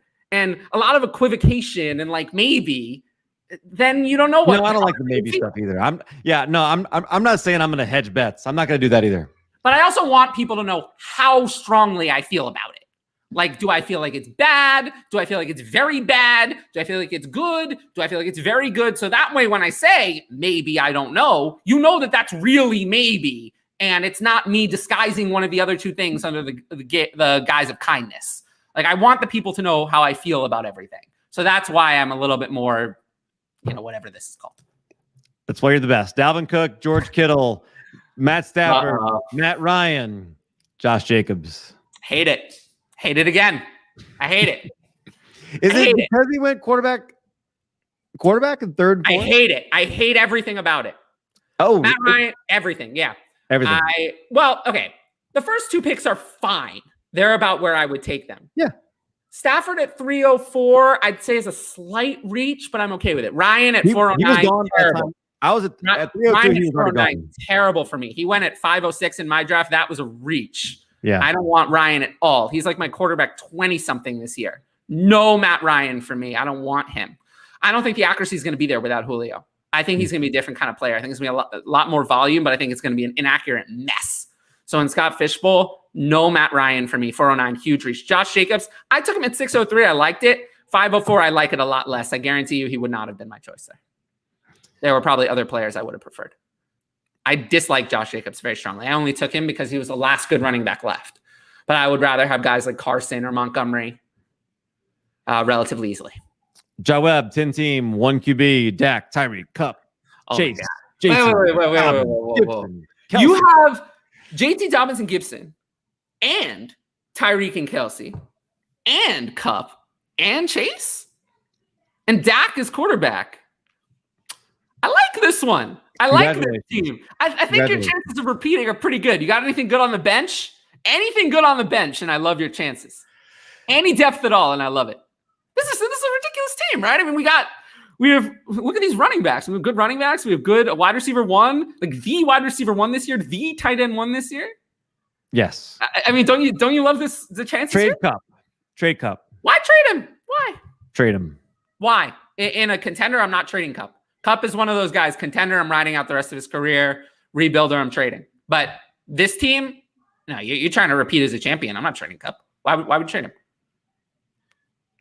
Right, you were correct, Ryan. You did get like a little bit of a fantastic roast there. I'm so sorry, but at least you will know, right? I've been on Ryan's show. I had a good time on Ryan's show. I yelled at him on his show. Oh, I love Ryan. I'm not sorry. When I love the leftover free agent running back sign, and what's your best bets where? Bell, Gurley, Peterson, etc. I can just tell you, I don't care. I care. I don't care. I care. Why do you care? Okay. Why do you care where Le'Veon Bell signs? No. Le'Veon Bell is done. Le'Veon Bell is retired. Okay. Why do you care where Todd Gurley signs? I care. If Todd Gurley signs anywhere, they're going to give him carries. Adrian Peterson, unfortunately, the same thing. You saw it last year. I don't know if anyone is going to sign them, though. I do think the Falcons have to sign somebody. Like, the Falcons have nothing other than Mike Davis. I think the Falcons would make sense. I would say they would sign Gurley, but they already got rid of Gurley once. The Falcons would make sense for Adrian Peterson. But, like, I do think that Gurley is going to sign. I think Bell doesn't want to play football anymore. Like, I think Bell is just done. But I do think Gurley would like to play in the NFL. And I think that he will receive, someone's going to get hurt, right? I mean, look at some of the backfields. Let's just say, hypothetically, who's very famous? Mike Davis got hurt tomorrow. Who are they going to call? Who are they going to call? They have to call someone, right? I mean, there's just one running back. David Hawkins. No, that doesn't work. You're going to have to sign. Okay, what about another one? Washington. Antonio Gibson gets hurt tomorrow. Who's taking carries there? Nobody. They got to call somebody, right? There are some teams that really only have one running back, like one period. So, like, someone's going to get hurt. Gurley and Peterson will sign somewhere. And I think that that's what they're waiting for. So I completely spaced out on the fact that we went over an hour. So we're over an hour and we're still going strong. We got a long way to go. We got a long way to go. But if you are watching this, go ahead and get your comments down there. Get your questions in. Like we're rating your Scott Fishbowl team. We are roasting your picks. Apparently, if you want to go ahead and put them down there. Yes. Hey, if I love it, I'll love it. We're going to tell you why it's garbage, mostly, and why you're going to lose to us. Who's older, Todd Gurley or Derrick Henry? Derrick Henry. January 94 versus, what's Todd Gurley? Todd Gurley's August 94? People don't realize how young he is. You could tell people he's 35 and they might believe you. Todd Gurley is, I think, August 94. Derrick Henry, I know, is January 94. He is August 3rd, 1994. I still know Todd Gurley. Even though he's not relevant, I still know the age. Still know it. Very good. Adam Wick, love the show. Thanks, Adam. We love that you're joining in. Thank you for submitting your question. 12 team Superflex, tight end premium. 24-man roster. That's kind of a shallower league. Very shallow. Who are some young wide receivers you're targeting? I have Mooney, Pittman, and Myers. I mean, Mooney would be. I mean, Mooney is someone I'm targeting, and so is Pittman. I know you like them for guys you don't have, I mean, Bryan Edwards. Mm-hmm. Bryan Edwards is someone I'd like at his current price. I'm pulling up ADP here, looking. Yeah, Bryan Edwards is probably my main target. I'll Gabriel Davis. Who? Gabe Davis? No, not anymore. Not with what I've been hearing lately. I'm completely out on Gabe Davis. I know you're not in on Denzel Mims. No, Denzel failure and no more Denzel Mims. And you are in on Mecole Hardman. What's in? I mean, I would rather have Mecole Hardman than Denzel Mims. Okay. What about Paris Campbell? Sure. Okay. I'm trying to see if I can find any other ones real quick here. Gosh, it gets pretty bad. What about 26-year-old? We're not talking about young, but what about the news on 26-year-old Mike Williams that he's going to be the X receiver in? I'm so tired of Mike Williams, man. But sure, that's the role that Mike Thomas played. So I don't see them as close to the same player. I'm fine with Mike Williams, but he is what he is. Javante, what's up, party people? Open 24 hours. We appreciate it. Why don't we do a 24-hour show? How about that? Oh my gosh. Now I think the people know. The people know that I could do a 24-hour show. I could sit in this chair for 24 hours. I could do it. So, we'll just need Cal to agree to 24 I'd be right there hours. with you. I'd be right there with you. Let's do it. When are we doing a 24-hour show? I don't know. We'll do it as we get closer to the season. 104, Josh Allen. 209, George Kittle. 309, Stephon Diggs. 404, DeAndre Swift. What do we think? Okay. Josh Allen, again, similar to Kyler Murray. That's a whatever. There's a lot of players I'd be okay with. For me, it was a clear 3. It was clear 1 and 2. CMC and Mahomes, clear 1 and 2. Kelsey was a pretty easy 3. And then 4 could be like any of Allen, Lamar, Dak, Kyler, any quarterback of those. So I'm fine with Allen. Well, that's a whatever. Kittle at 209 is good value. Kittle at 209 is good value. Diggs at 309. I have him as wide receiver 2 this year. So I'm fine with that. He went earlier in mine, I believe. Diggs went 306 in mine. So 309 is a good value. And 404 on Swift, though. That one I'm going to have to say no. No on 404 Swift for me. That's interesting. I'm out. I'm completely out on Swift. And in a half PPR, I have zero interest. PPR is the only reason I'd even want DeAndre Swift. Like, in a half PPR, probably rather even have David Montgomery. The PPR was the only appeal to Swift. The Lions are going to be horrible. I heard someone saying the Lions are not going to be so bad. No. The Lions could pay off if Josh Allen and Stephon Diggs stack winds up being like if he has like one pick at a time or something, it'd be ridiculous. Right. But I liked those picks, but I disliked the Swift pick. Redraft Carson Wentz safer or Daniel Jones. This is Daniel tough. Jones. And in Scott Fishbowl, neither. You don't want either. You're getting negative points from these guys. You don't want these two in Scott Fishbowl. Avoid them completely in Scott Fishbowl. I don't want those two. But actually, since my draft is coming up, I actually think they would be great. Why don't you pick them? I actually think they have a lot of upside. Ryan still loves us, even though we didn't love his team. Jazz. Hopefully Burrow has more time to be efficient. Sure has nicer targets. Yeah, I almost feel like if you just throw out the AJ Green, just throw him out. Forget the AJ Green targets because it wasn't like any of his other targets. A lot of my issues with Burrow are Scott Fishbowl specific. I'm all in on Burrow in the regular format, but the offensive line is still not great. He could have a lot of sacks. Remember, sacks count against you in Scott Fishbowl. The accuracy, again, I don't think the accuracy is going to be there even if the volume is. So I'm confident in the volume, but not the accuracy. So in a regular league, I am all in on Joe Burrow as a quarterback 1. In Scott Fishbowl, I would be all out. Ed is hilarious. Waffles, unless you're actually in France. Just to give people an idea, though, about my opinion about Joe Burrow, he currently ranks in Superflex as my 12th overall player, QB8. It's not like I don't like him. Best hair in fantasy. Well, we know that. What's the competition though? Like who else is There's no competition. There's like you can eliminate like half the people because they don't even have hair. That's true. But yeah, so like who's the competition? There is a name. He says creeps. Yeah, crepes. Remember the time? Such a great movie. It is a great movie. Such a good movie. Such a good movie. Trey went down in my league, 12 team super flex. Mahomes. B got Locke, Wentz, Godwin, Mostert. What? It's Mahomes. It's not Mahomes. Yeah. I mean, we have so much failure on the other side. Drew disaster, Carson failure, Raheem always injured. I don't want any of that.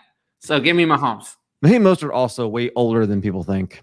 I think people know how old he is. I think he's older than Todd Gurley, actually. Well, I mean, considering Mostert is born in 1992, I think so. Then yes, he is. What is he? I think he's something like February 92, February 27th, maybe. I don't know. You can look that up. Yeah. Bob Gilchrist. Jack can look that up. If what do I get if Mostert is actually February 27th, 1992? I want a prize. All right. Next. Have a good look. Bob started with 3 running backs, but don't want to take a QB at the 4-5 turn. I want to take Metcalf and Jefferson or Thomas. Am I insane? A little. Little. Well, only because what quarterbacks are there? Wide receiver scoring in SFB is a little muted. Like I'm like not prioritized. Now I got Jefferson, I got McLaurin, but I'm kind of like I'm through. Those are the only 2 wide receivers I have right now through, and we're in round 8. Oh my God. At the risk of identity theft. No. I must have gotten Mostert and Josh confused. I'm so sorry. There's Mostert's actual birthday. I got the year right. There you go. Yeah, so I don't hate that, Bob. But I might rather take a quarterback. Depends on what's there. Depends on what quarterbacks are there. I could get behind Hawkinson right there too. Depends on in the 5th round. Mm-hmm. Oh, his bench from the Titans to Hayden Panettiere as coach. Oh, is that that's the daughter? Yes, great reference, Jazz. Great, I love it. Next. Love it. Okay, let's see. You as coach for spelling her name right. Very difficult.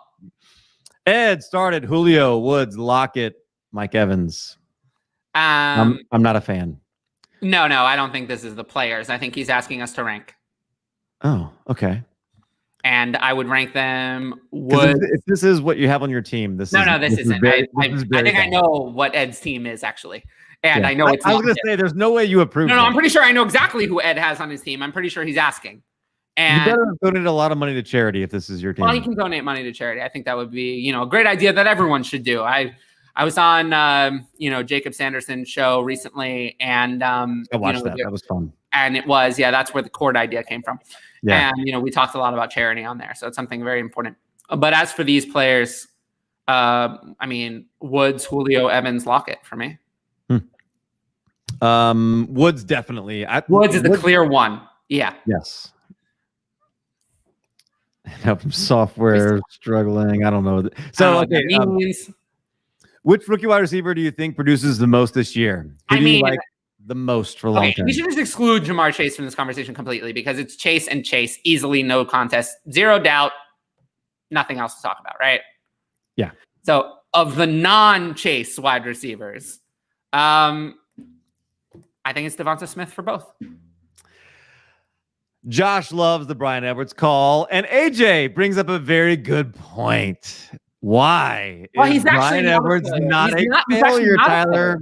He's not a failure because he actually was, as a 3rd-round pick, he was the week 1 starter at wide receiver, and then he got injured. So while I don't like injury, I'd rather injury than failure. Because look at what I say about Tua. I always say Tua would be valued more if he had played 0 games than his failure that he showed on the field. So failure is actually worse than injury. So I'm more likely to give someone a pass for injury. Notice that I'm still okay with Paris Campbell somehow. He's actually Rashad Penny somehow. And well, not really Rashad Penny because now he's injured again. He's injured again. But yeah, he took the starting job in camp and was a starter week 1 before he got hurt. So that's why he's not a failure. And I also just read a beat report today saying that the Raiders intend to have Ruggs and Edwards as their 2 starting receivers this year. So that's their intention. So that's why I'm more in. Josh says no, Mike. No, what? There have been a lot of Mike Williams, and none of them have ever really lived up to expectations. That's true. Oh, let's wait. I have something I want to put up. Okay. Welcome. Hi, Marcus. Welcome. I listened to your show. Locked on. Welcome.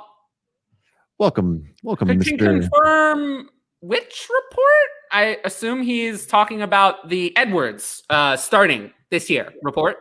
Let me know if we're wrong about that, but I assume that that's what you're confirming, and I'm glad to hear that because I'm all in on Edwards at current price, which is, let me scroll, 155 overall in a 1 QB. Yeah, he's confirming that he meant Ruggs in a 155 overall in a 1 QB. That just sounds, we're talking wide receiver 69. Come on. Bryan Edwards is worth more than that. 24 hours, open 24 hours says, hell yeah, 24 hours. We will do a 24-hour show. I actually think 24 hours is not enough.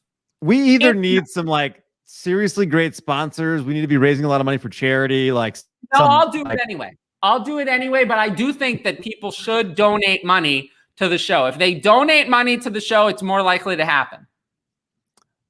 Yeah. Hit me up on Twitter. How far should 109, 110, and 202 be able to move up in a 14-team 1 QB league? If you put them all together, you could go up to 1, maybe. Probably not. 1 QB league? I don't know. I don't know. I Very usually don't like trading up in rookie drafts. I usually just sit tight and take value because you never know what people are going to do. There was one super flex league this offseason where Trey Lance fell to 109.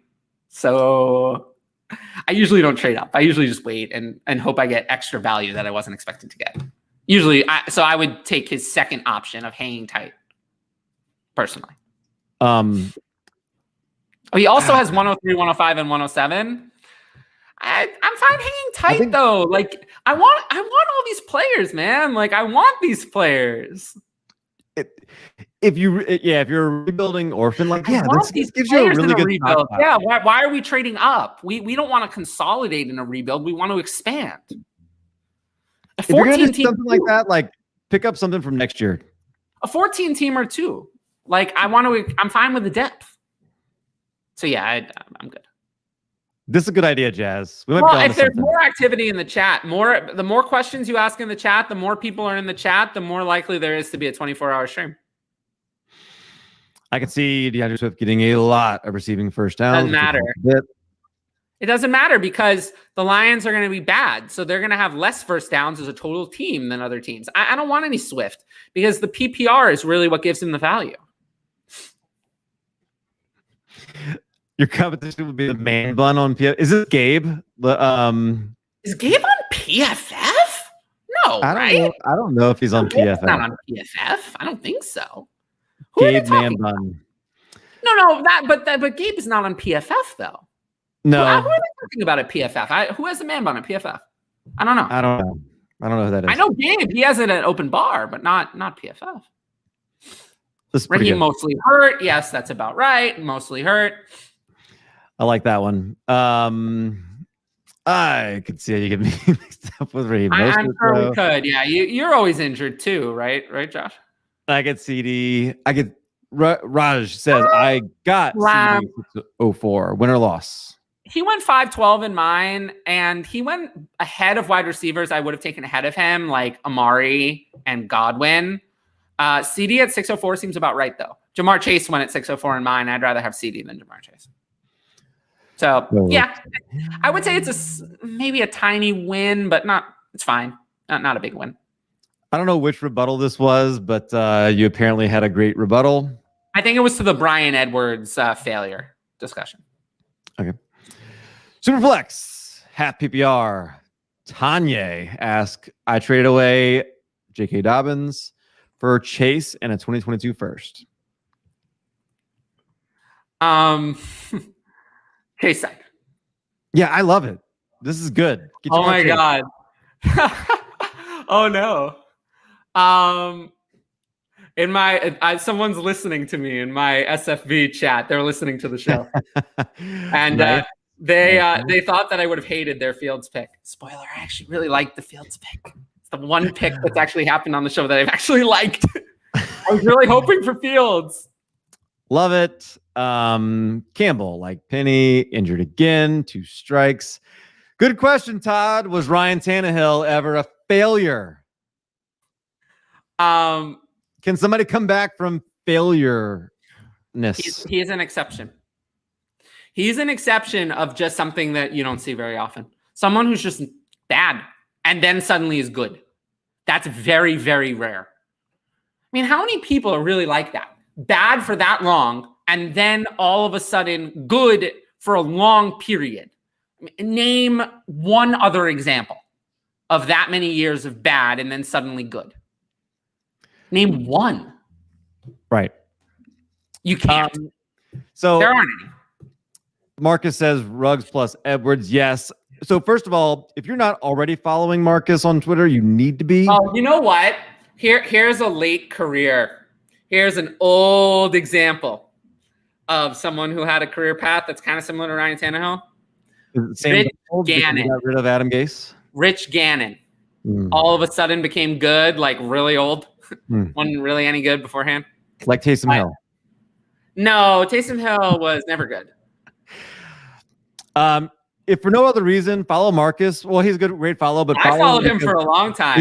He's got the old school Mike Tyson's Punch Out logo in his Twitter Avi. That's great. Make sure you're doing that. Yeah, all Gase with that one. This is it. Legitimately interesting. Like, here's how bad Adam Gase is. Like, he is now the offensive coordinator at high school. Did you know that?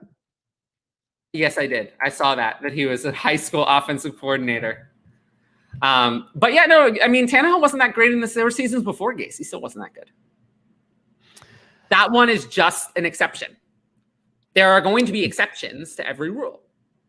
There are going to be exceptions. So remember, we're always doing range of outcomes here.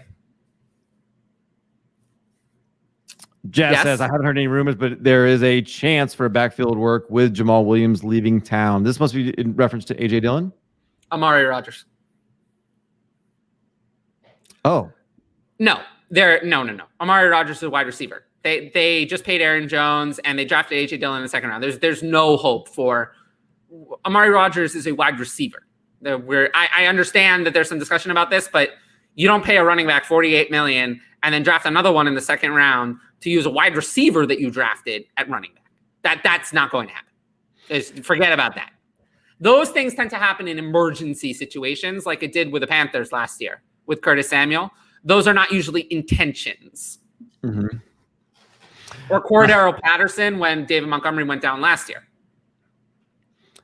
Ryan, can you just roast bad QBs for 24 hours straight? Yes, I can. I mean, I could talk about, Carson failure for as many hours as you need.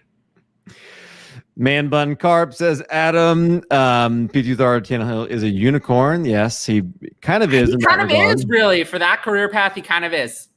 And Adam for the win. Talk about a fall from Gase.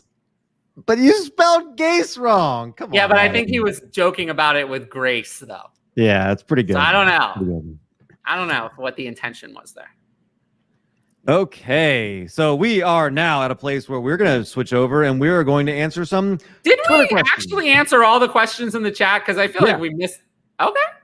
I think we did. Let me go back. You can scroll through while I pull up. No, I think we did. Yeah. All right, chat. All right, chat. You know what that means? That means more questions. More questions, chat. I'm gonna go back to my DLF. There we go. Okay. So. Otherwise, we might have to label the chat with a certain F word. We don't want that, right? Let's go back and we're gonna bring up Matt Two Frosty's question from Twitter. Yeah, make sure you're following him. He's on vacation. He's on vacation right now. He's also a Saints fan. Why is Pitts being taken 40 spots ahead of Noah Fant? Why? Because he's better than Noah Fant will ever be. Here's the thing with Noah Fant. There's almost nothing he can do this year that's not going to have him with being the tight end one off the board next year. It's almost impossible for you to lose value taking Pitts in a dynasty redraft. Fant is what he is, I think. Personally. Yeah. I think Fant is what he is. I think Fant is what we wanted Evan Ingram to be. Fant was the tight end 8 last year. How much better than that do you think he's going to be? Good tight ends are usually the 1 or 2 option on their team. Fant is not that. There was a report just today on Twitter. 2 reports. 1, a video, Jerry Jeudy's route running. Ooh, tell me about this route running. It looks so good. Second report, Courtland Sutton. This is what I wanted to see. I wanted to see this. Courtland Sutton will be 100% healthy for training camp. That is what I wanted to see. I wanted to see that report. I wanted to see it in writing. It is in writing. There was another beat report a bit ago that said Noah Fant is the clear third target behind Sutton and Jeudy as a tight end. If you want to be a top 5 tight end, you got to be target 1 or target 2. He's target 3 with Drew Disaster and Teddy whatever. So, sorry, but Fant is what he is. As we were coming up on the second hour here, I'm going to put up... we have a super chat, but put this up. What is this? Yeah, I'm going to put this up. So this shows you a little bit of our Dynasty ADP. So we referenced this a little bit in the show from time to time. We talked about the Dynasty mock draft that I was in. This is going to give you a little bit of an idea of when you have this, what are these guys doing in drafts and dynasty startups? These are the ones that Ryan McDowell runs. Yes, he does. You can see these. So, yeah, just as you referenced, Kyle Pitts going right now as the 33rd overall player. Noah Fant going 74th. So, yeah, that's a 40-round difference. That's where that number comes from right there by Maddie. So, you can have this tool if you are a subscriber of Dynasty League Football. So, that is one of the perks that you get for having that. And then we want to go back over to our super chat. We got this one in from Ed. Yeah, what's up, Ed? Here we go. Yes. Thank you, no, Ed. I am insulted. I am insulted by this. On the show, SFB11, Julio. How do you go subscribe to Cal's Patreon, Ed? How about Evans Cup? Okay, on the other guy. We answered this one, didn't we? No, now Cup is included instead of Lockett. Okay, yeah. Well, I like Cup. So it would be Woods, Cup, Julio, Evans. You would say, so this is SFB11. Yeah. Okay. So I was thinking it would be anyway. Even in Dynasty? I assume this is not Dynasty. In Dynasty, it would be Evans, Cup, Woods, Julio. Yeah. Yeah. Give me the year extra of age on Cup because I don't think the production between Cup and Woods is that different. Also, the Rams are encountering a big problem. The Rams are about to be in a salary cap disaster, and they've drafted wide receivers in the second round the last 2 years. They're not going to be able to keep Cup and Woods after this year. Someone's going to have to go. I think. Personally, that's what I'm expecting. Getting to the age where it's tough. Yeah, but I think it's going to be Woods that goes and Cup that stays. What's the only word in the dictionary that's spelled correctly? Asked Jaweb. What? Oh, incorrectly. Sorry. I don't know. This is a silly question. Next. I have no idea, but now I want to know. Answer this one for us. Yeah, I want to know, Ja. Or if you have any guesses in the chat. If you have any guesses. All right, pull up another one. Ryan, is there any way to correct my failure of a start? Work. Draft running backs. Work. I mean, if I remember hard. Your team, work I think hard. You must work hard. I mean, most people after drafting CMC at 101 would have just given up. I don't like giving up. I don't like to quit. Fight for it. Kelsey, Tannehill, Burrow, Pitts. Yeah, I think you need. You need to take some running backs, but like Travis Etienne is probably still available. Williams is available. I'm trying to think of who else. Kareem Hunt might be there. Do something like that. Next. Let's go back. 12 team, 2 QBs. I have Robinson and Woods, and their age is concerning me. I'm guessing this is Allen Robinson, but my team is strong. How do you suggest I pivot and still compete? You don't. You ride them out and try to win. You don't. I have a team with Lockett and oh gosh, who's the other one? It's a similar situation. I just feel like Keenan Allen. I kind of feel like I just have to ride it out at this point. Keenan Allen is expensive enough that I might try to get out, but Allen can't get anything for him. Nothing. Jazz says I got Javian Hawkins at 311 in Superflex. Is that too early for an undrafted free agent? Probably. It's not that bad though. Probably, but depending on who's still available, there's just not much back there at 311. It's fine. Yeah, it's fine. Ja Webb with another Teddy Too Timid. It's not bad. It's not bad. Not bad. Keegan, 10 team, half PPR, 1 QB. Trade Corey Davis and a 2023 third for Trevor Lawrence. Yes. Even a 1 QB. And a 1 QB? Yeah, I'd still do it. Yeah, you got to do that. I don't hello, it's video time. Hi. Local liability. I'm in a Planet Fitness right now. How fast do you think your mile time is? I have no idea how fast my mile time is. Okay, hang on. I can tell you exactly. I've never run a mile. Hang on. I don't remember what it is offhand, but I do store it in my SugarWatt app. And your what? Sugar Wad. Anybody, if anybody here does CrossFit, they'll know that app. I'll have to go find it. I don't know. It's not super impressive. You're not going to be blown away. So I'll move on and I'll come back and answer that one. Poor Teddy, good, but always runs into a young QB to take over. He's not good. He's not great. 640 was my mile time. Local liability. You think I could beat that? Probably. It's not very impressive, but yeah. It's incorrectly. Yeah. Sorry, I got that right. Oh gosh, the answer is incorrectly. Who cares? Next. This is a good dad joke. All right. I'm too young. Next. Gaskin is there, and I'm one pick out. Kind of wishing for Sanders, Jacobs too. Out of those three, which one do you like? In this format, Jacobs. Local liability, mine's only like 12 minutes. So Queen. CrossFitters never miss an opportunity to tell you about. No, they do not. But I wasn't even going to mention it. I just said Sugar Wad. You said, what is Sugar Wad? I felt like I had to explain. This one was important. Correct. There you go. True. I think so. 100%. And let's see. Tyler's take on Jameis Winston doesn't make sense. He was a real life failure in Tampa, and Taysom Hill has more rushing upside. It's true. I mean, Taysom Hill was a failure as a prospect coming into the NFL. So it just was a kangaroo court. He was the prosecutor and the judge. Like it was a kangaroo court.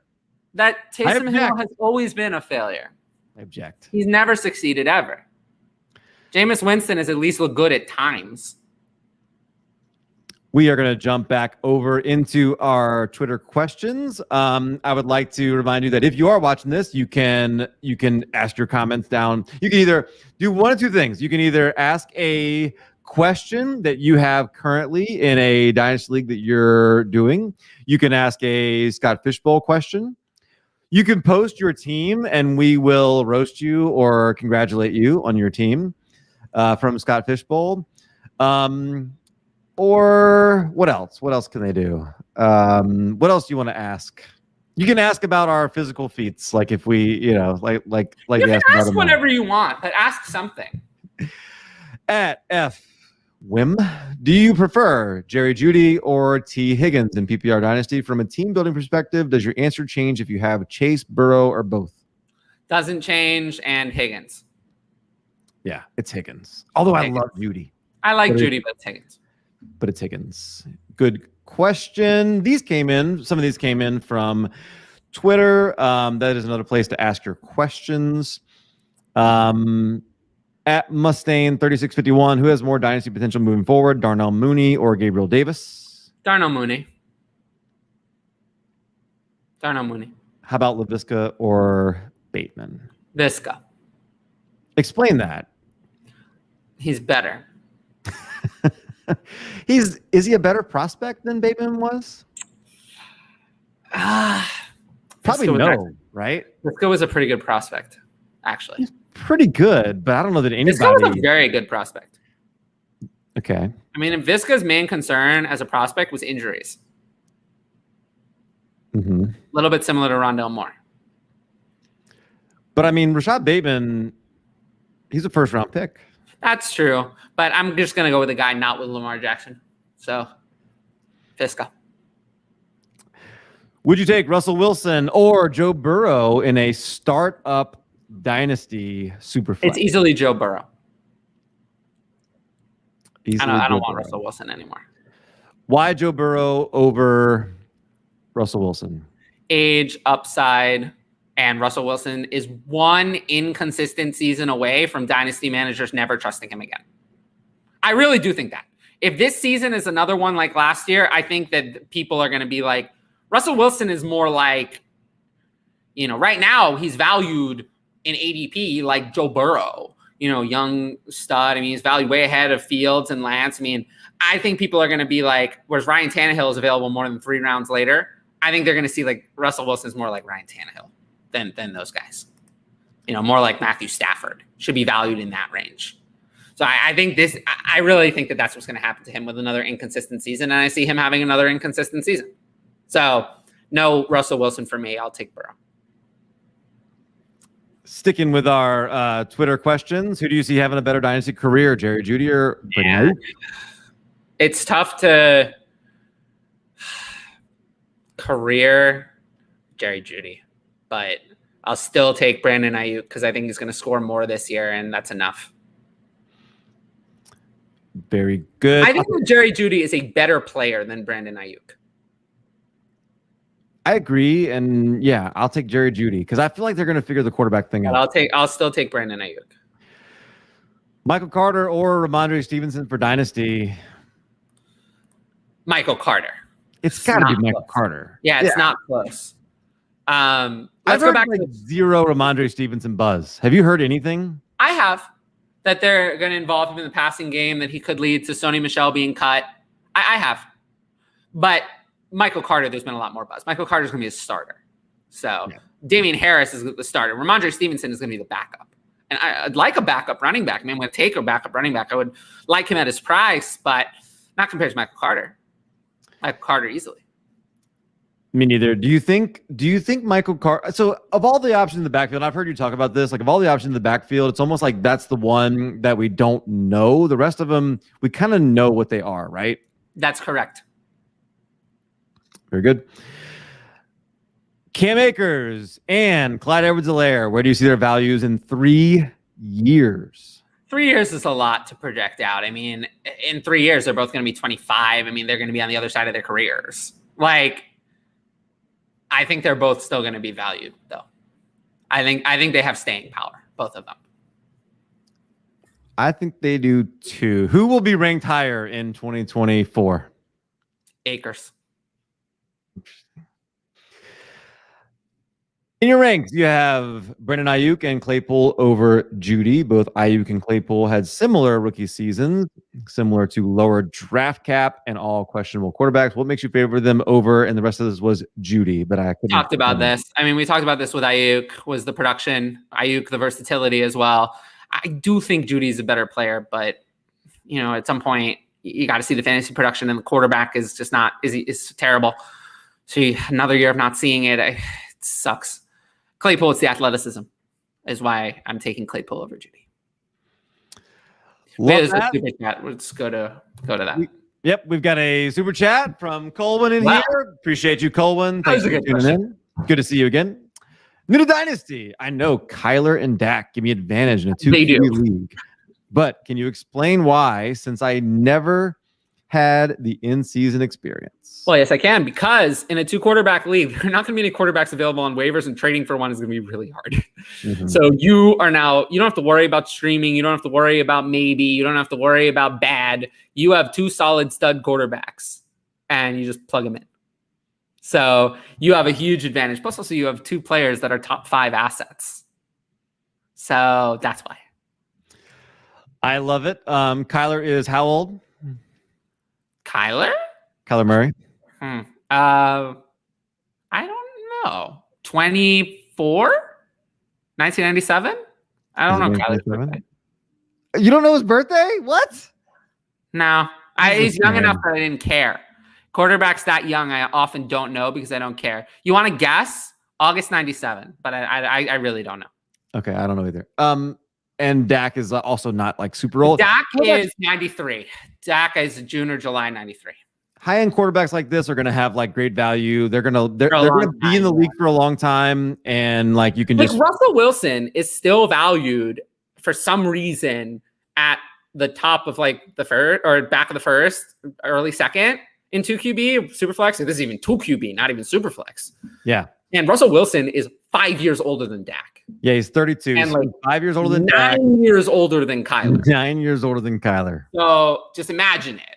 Right. That's why they are. That's going to give you. It's going to give you advantage for a long time. Staying power, irreplaceable. That's why. Let's see. Yeah, quarterbacks score a lot more than the middle of the road. Thank you, Colin. You can't stream like you used to. Local liability of all the handcuff backs. Who's the one to own? Kareem Hunt doesn't count. So Kareem Hunt, we're not counting. So then if I scroll we counting James Robinson as a handcuff, or is that more of a split backfield? Because I'm not sure that's really a handcuff. I'm going to call that and I don't even think funny, actually. I think Robinson and Etienne is like the opposite of Chubb and Hunt. It's like if Hunt were the leader. If Hunt were the leader, if the receiving back were the leader, that's the Jaguars backfield, where the Hunt is the RB1 and the Chubb is the RB2, reversed roles. Right. So that's not really a handcuff. I think that the first handcuff, and then, if I scroll in my rankings, like Michael Carter, Damian Harris, these are not handcuffs. So like the first handcuff I come to is AJ Dillon. Yeah. Because he has second round draft capital, which kind of dictates that he's going to get some opportunity in his career to start eventually somewhere, probably. Yeah. Usually second round picks get an opportunity to start at some point. So the second round draft capital points me to Dillon as my favorite. Yeah, these guys, I mean, Chase Edmonds, Ronald Jones, Mike Davis, those are not, Mike Davis is different. And Chase Edmonds, Ronald Jones, Zach Moss are not handcuffs. Those are split backfields. So then the next handcuff I come to is Leonard Fournette is not really a handcuff either. That's another split backfield. Tony Pollard is the next handcuff I come to. We are now 2 hours into our show. And we have 2 hours to go. We're gonna be here for plenty of time. Like, unless you guys don't want to ask questions. Like, if you do want to ask questions, if the chat fails us, if the chat is a big failure, then it'll be time for me to go to sleep. We don't want that. We don't want sleep. Sleep sounds like failure. We're here for you. If you do have questions, go ahead and get those in the chat. We can grade your dynasty team. We can talk about your dynasty team. We can talk about your Scott Fishbowl team. Or you can just ask us any kind of random question. Like, it's July. Like, you definitely aren't going to be able to ask us random questions in August. Oh yeah, you will. I mean, that's why we're going to do this show. It's going to be a lot of. I don't know about random questions. You like, I mean, like random, like you can ask us anything. Like, well, yeah, it's going to be very crowded. Once we get to August, it's going to be very crowded. It's going to be even more crowded than it is now. Yep. AJ says, in Dynasty, if you have your pick of comparable players, do you give any weight to stacking? 0. Next question. In Dynasty, yeah, not at all. 0. Dynasty, not at all. 0. Next. Next. I have to take a small step back from fantasy every year around week 8 to 10. Do you guys ever hit the wall and get fantasy fatigue? From creating content, no. From playing fantasy, yes. That's why I don't play as much anymore. I like creating content better. I think last season may have kind of burnt me on playing fantasy football for a long time. I'm not sure I'll ever see it the same way. It was not fun last year to play. COVID really made it. Just so much of that stuff really like burned me. Not burned me in terms of made my teams bad, but it was a lot of stress and like anxiety around fantasy football that I was not used to. And I don't think will be a permanent thing. I think that was a 1-year deal, but I didn't really have a good time playing fantasy football last year. And it showed in my content a little bit. So I've taken a step back from playing fantasy football at all. I mostly do that through my Patreon now. And that's so I don't hit the wall doing content because you guys need me. Cal needs me. The show needs me. I definitely do. DLF needs me to write the articles that I've promised I'm going to write and do the shows and my podcast. My Dynasty Duo podcast. CJ needs me to be there. So if I'm getting burnt out and actually playing fantasy football and that's like ruining my content, that's very bad. So better to just focus on the content. But yes is the answer to last year was the 1 year I would say I had like really bad fantasy fatigue. I think it's important, Ja, to have times, day, week, month to just take a break. And yes, I'm not good at that. I'm really bad at that. And I am only okay to now because I'm a little older with a little, like I've hit the wall enough times that I'm like, I hate hitting the wall and I'm tired of bumping my head against that. But still, like, yes, it is definitely easy to get this fantasy fatigue and hit the wall.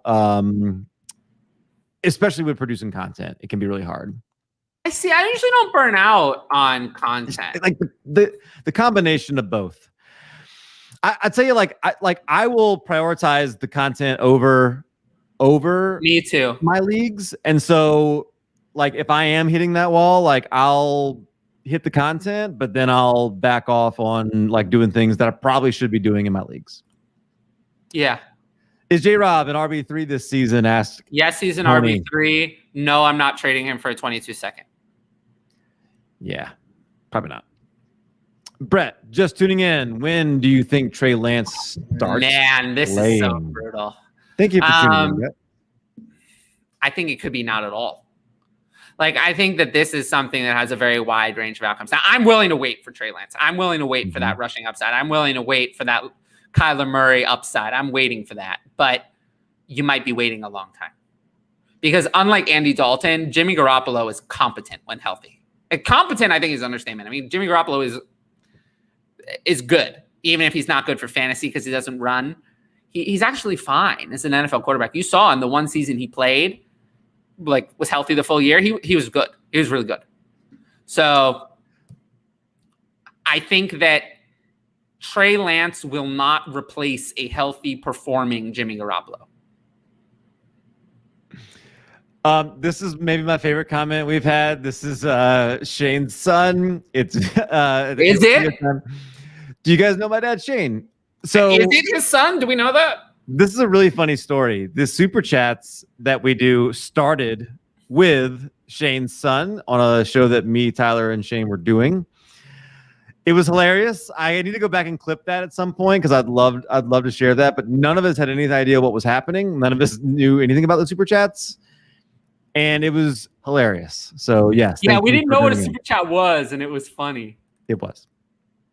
John DFL says, how much does a league being 10-team Superflex change QB value versus traditional 12-team rookie QB value? A lot. A lot. It changes everything. Because you're starting, I actually explained this earlier today. Because you only have to start 20 quarterbacks instead of 24, and scarcity is just not there. The scarcity is not there. The pressure's not there. Everyone can have 3 starters. So a lot. The value drops significantly. I remember Shane's son from Trade Addicts. Do you have any thoughts on Josh Kelly? Joshua Fumble? Yeah, I think those are my thoughts. I don't want Joshua Fumble. He got like 30 carries against the Panthers or something. I don't want Joshua Fumble. One game last year. I don't want Joshua Fumble. And then like nothing the week after. No, he lost playing time to Kalen Ballage. We want someone who lost playing time to Kalen Ballage? Do we want that? Is that a good thing or a bad thing? Here's my thoughts on Kelly. Like his coach called him out mid-season last year for being too timid. Like, no thanks. No thanks. Okay, here's Joshua Kelly. 111 carries for 354 yards, 3.2 a clip. You like that? It's good. It's not good. Not great. Get rid of him. Handcuff backs would be, yeah. See, I like Gus Edwards. Pollard, put him first. I like Pollard the most. What's your outlook for Trey Sermon? I like him. I think he's going to be the lead back. I don't want Raheem always injured. We mentioned earlier in the show about my team preview series. On the Brown show, I'm going to have Matt Waldman, and he has Trey Sermon as his number 1 running back from this class. Well, he can have that. It's crazy. I mean, that is crazy. But hey, he's got a good system. If he's anything close to that, like he could be really good. Put me up against the system.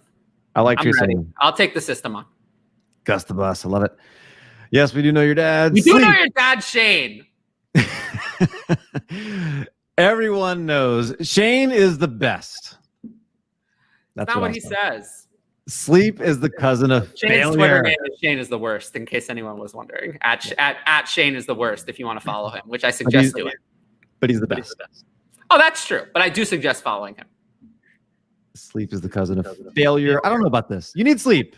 Well, no, but if the people are not asking enough questions, I might decide it's time for me to go to sleep instead of continuing the show. And, that would be failure from the chat. A lot of failure. We don't want failure. Or we get to a bunch of these Twitter questions, which we've been stacking. If I feel like it, yeah. Are we overly optimistic that we're going to get Fitz magic and not Fitz tragic? No, I'm concerned.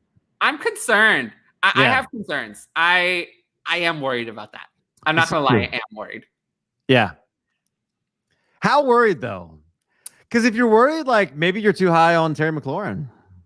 I have him wide receiver 12 though, so I'm not that. That's why I don't have him wide receiver 7, like some people. Like I just can't do it because the concern is real. Like I have Keenan Allen ahead of him, and I'm not sorry about that because even though I think at this point in their career, Terry McLaurin delivers more, I would still rather have Keenan Allen with Justin Herbert. But how different, like, who would you rather have? Would you rather have Fitztragic or Dwayne Haskins? Oh, Fitztragic. So it's still an upgrade, right? Like you're still getting an upgrade over last season. He wasn't wide receiver 12 with Dwayne Haskins. Sure. No, from a Terry, he didn't go the Terry McLaurin route, so I went back to that. But cheaper running backs to buy as a contender. I have a bunch of wide receivers. I'm in this situation in the league as well, and I'm having a hard time trading for a running back that I like. Yeah, that's very difficult to do. Usually have to draft them. If you want a cheap one to buy, Myles Gaskin. Yeah. Where's Addison? Where's Addison? Addison, I thought when I said Myles Gaskin, Addison would just appear. Yeah, Addison should have appeared when I said Myles Gaskin. Why didn't he appear? Like if you say vacated targets, Peter Howard shows up. I vacated targets are not real. Brett Pape, so don't take Can't do a Peter Howard impression. I don't know who that is. He's talking about Trey Lance, and I probably would. I'd consider it, but probably not as high as he's going. I did see Scott Fish took him. When? In the 4th or 5th, maybe? He went 402 in my draft, which is too high. He went before Trevor Lawrence, which I think is crazy. Trevor Lawrence is going to guarantee to start and has similar upside. Josh Jacobs at 508. Appreciate you guys talking me out of Keenan Allen because the drop off at RB. I think it's good. I think it's a good move. I still would have taken Keenan Allen. No, I love Keenan Allen this year. No. He doesn't have a running back yet. He needs a running back. Well, I guess because he set himself up for failure, now he has to take Josh Jacobs. So this is why you don't do what he did to start the draft. In my Superflex league, we added another flex spot to increase weekly starters from 9 to 10. Let's stop here. Do you think this is a good idea? Adding flex spots like this? 10 is the number of starters I'd like to have in a 12-team Dynasty league. That's my ideal number of starters. So I think you add another flex at like any time. I don't think that's a league breaker. I don't think you can add more of a specific position, but I think adding another flex is okay. Interesting. So now QBs count for 20% of weekly points versus 22%. It's not significant. Do you care about that? No, I do not. It's not significant enough to change the value in a 12-team league. Is that what he said? Oh, he didn't say 12-team, but even if it's not. Yeah. Next. It'd be fifth round for Lance. That's too early for me. Let's get your phrases. I'll get him next year. I hope that isn't the case here. Ryan, I think that you still have a good opportunity to do well this year. The draft is only like 10% of the game. Yeah, you got a lot. There's a lot still to go. It's only part of it. You've made your work harder. That's all. Let's go to McMahon in your rank. Oh, we did this one. Next. If you are locked into one of them from Mavericks blog on Reddit, that's another place you can get your questions in. Do you want Allen Robinson or Keenan Allen? Which Allen one of those? Robinson. Ooh, I want Allen Robinson. What do you think about? I mean, he's got a rookie quarterback who's, I guess, going to be his quarterback at some point. I think Allen Robinson is a better player than Keenan Allen, and he's younger. Yeah. Allen Robinson is a stud, man. Allen Robinson is an alpha wide receiver 1. There are not many of those. Keenan Allen's not that, and he's never been that. He's good. He's a 1, but he's not Allen Robinson. Allen Robinson's an alpha. There are very few of those. All right? I mean, if Allen Robinson had put Allen Robinson on the Chargers, where would he be valued in Dynasty? Oh, through the roof. Way higher, right? Swap him and Keenan Allen. I mean, Keenan Allen would be in the dumpster fire, and Allen Robinson would be really high. I mean, it goes to show you who's dependent on a quarterback and who's not. Allen Robinson is so much better. If you are watching this right now, you can get your questions in. We are, this is Ask DLF. I am at Calvin and Hobby. This is at DLF underscore Tyler or underscore Carp. Excuse me. We did that. We made that mistake once before. Make sure you're following us on Twitter. And if you have any questions, go ahead and get them in the comments. There is plenty of time right now to get those in, and we will talk about those. This is Justin, and he asked, how long do you leave pending offers open before withdrawing? Couple days. Tell them to send a counter. Couple days. Yeah, not long. Not long. Couple days. I like. I don't like waiting. I'm very impatient. Sleeper has those exploding offers. I do like that. Yeah. Do that. MFL has that too, though. Yeah, do that. Daniel Simpkins from DLF. What's something another really good Dynasty general manager does that you wish you could? It's a dangerous question to ask me. I don't think anyone does anything better than me. Honestly, nothing. Like as a Dynasty manager, nothing. If I could say one thing, maybe actually making friends with the people I play with. Actually making friends with my league mates. That might be something other people do better at than me. But I love this. Oh, and also the people who don't like me knew that was going to be my answer. Yeah. Because they say that I'm very cocky, very arrogant. But like, what do you expect me to say? I have a whole Patreon that's just about giving Dynasty advice. The people that love you, I didn't think I was very good. Why should I have one? The people that love you love that answer as well. And this is like that. Like, what's your biggest weakness? And it's like, oh, I just care too much and work too hard. At Cali King 49er17, what's your pre-draft ritual like? What does this mean? Let's say you had a home league. Oh, this is Mason, I love Mason. Let's say you had a home league. Then let's say you were, in person. What does the draft look like? Live draft. I just start the draft. I don't have a pre-draft ritual. I was born ready. Do you have food? Do you lay out whatever pizza? No, just like how I was born ready to do this show. I'm born ready to do the draft. So rum. No, I don't have any rum. I don't drink beer. Beer is bad for you. Waffles, crepes. No, I don't have any of that shit. No. No, I just do the draft and bring my mantra of excellence to everything I do. Love that. I mean, this is what happens when you're mean to me on Twitter and tell me I'm too arrogant. You just get more of it. Sorry. Oh, next question. Liability. Last time I asked about buying Gaskin, you said nobody should be buying Gaskin. So what changed? When did I say that? I mean, everyone has a price, right? I mean, it's hard to buy any running backs. It's probably something to do with the way the question was phrased. Like you definitely were, you weren't saying like go out and buy him, but you were like, what's a cheap wide receiver you might can go buy? And Gaskins fits running back. It's probably the way it was phrased. Yeah. Because I don't like any of the prices of any running back really, but if I had to choose, Myles Gaskin would probably be the one I would buy. Ryan says, I consider it being called the worst part you've ever seen in Scott Fishbowl an honor. You're welcome. Make sure you're following Ryan. Ryan, leave your at. I don't know. Leave your at because that's not it. Make sure you're following. I know that's Ryan not it. I forget what it is. Ryan throws something, but I forget what it is. The worst start we've ever seen in Scott Fishbowl.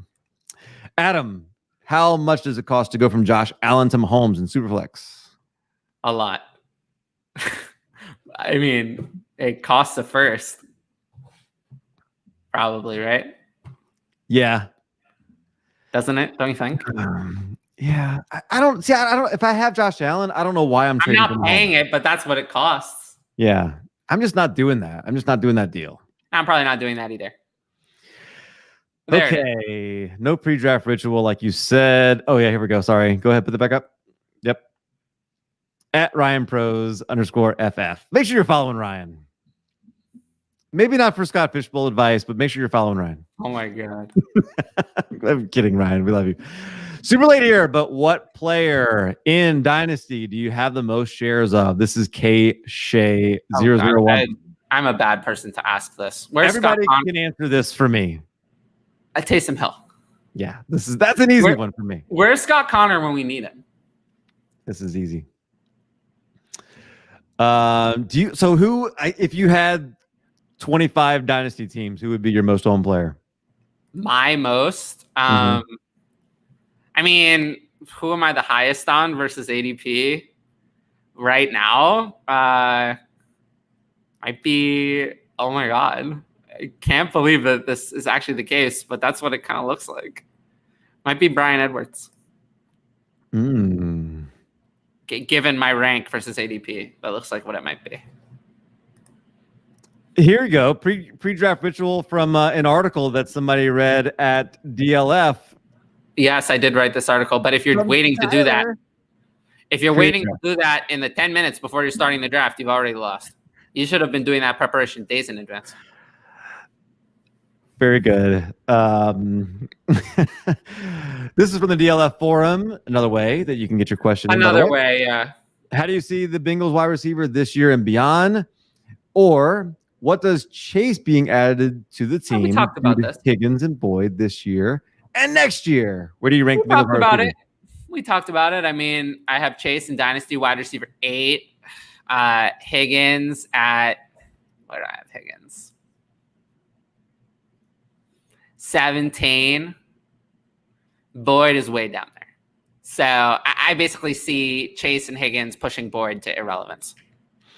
If you would like some other opinions on the Bengals wide receivers, you can check out on the DLF YouTube channel. You can go find the team preview series on the Bengals that I did with Scott Connor, who's been mentioned a couple times here on this show, Taylor Cornell, who was in the chat earlier, and Andrew Hall, one of my favorite people, who just started a show with he just became the co-host of one of my other favorite Dynasty shows. Now I can't think of the name. Shoot, I'll think of it and I'll get back to it. But Andrew Hall, FF, he's really good. Who has a better chance of being fantasy relevant this year, Bryan Edwards or Henry Ruggs? Henry Ruggs. Okay. I mean, it's first round draft capital. That's true. Ed asks, can you give us a rundown of what you expect from the Rams offense? Anyone you were targeting, fading at their DLF or at the ADP, I assume that means, or looking to trade or trade for? I mean, who am I targeting really, right? I mean, Cooper Kupp and Robert Woods seem about right at their ADPs. I expect them both to be good, both to be wide receiver 2s. Cam Akers, I guess I'm targeting at his ADP because I have him running back 4. Matthew Stafford, I think, is priced about right. Actually, yeah, I kind of like him at his Superflex ADP. And, Jacob Harris. I like Jacob Harris. I like Jacob Harris as the flyer because I really don't like Tyler Higbee at all. But, yeah, I'm expecting the Rams offense to be good. I am. I think Jared Goff was holding them back. Michael Pittman. Does Michael Pittman emerge as the wide receiver 1 in Indianapolis? Yes, because there's no other choice. So what is that worth? With as little as you like Carson Wentz, what is that worth if Michael Pittman is the number 1 wide receiver? Oh, I mean, even bad quarterbacks can usually support 1 fantasy weapon. So he's still worth a lot. I like him. Ed asks, what are your thoughts on the Cardinals offense? Either James Conner or Edmonds, a buy at ADP? Let's answer this one at a time. Are you buying Conner or Edmonds as late as they're going in drafts? No. No, I think their 2022 starting running back is not currently on the roster. Connor's got some upside, doesn't he? Like, not anybody you're buying, I guess, but like. It's just I'm confident that their 2022 starter is not on the roster. Who's a better pass catcher, Conner or Edmonds? Edmonds. Probably Edmonds. Are we shopping D-Hop?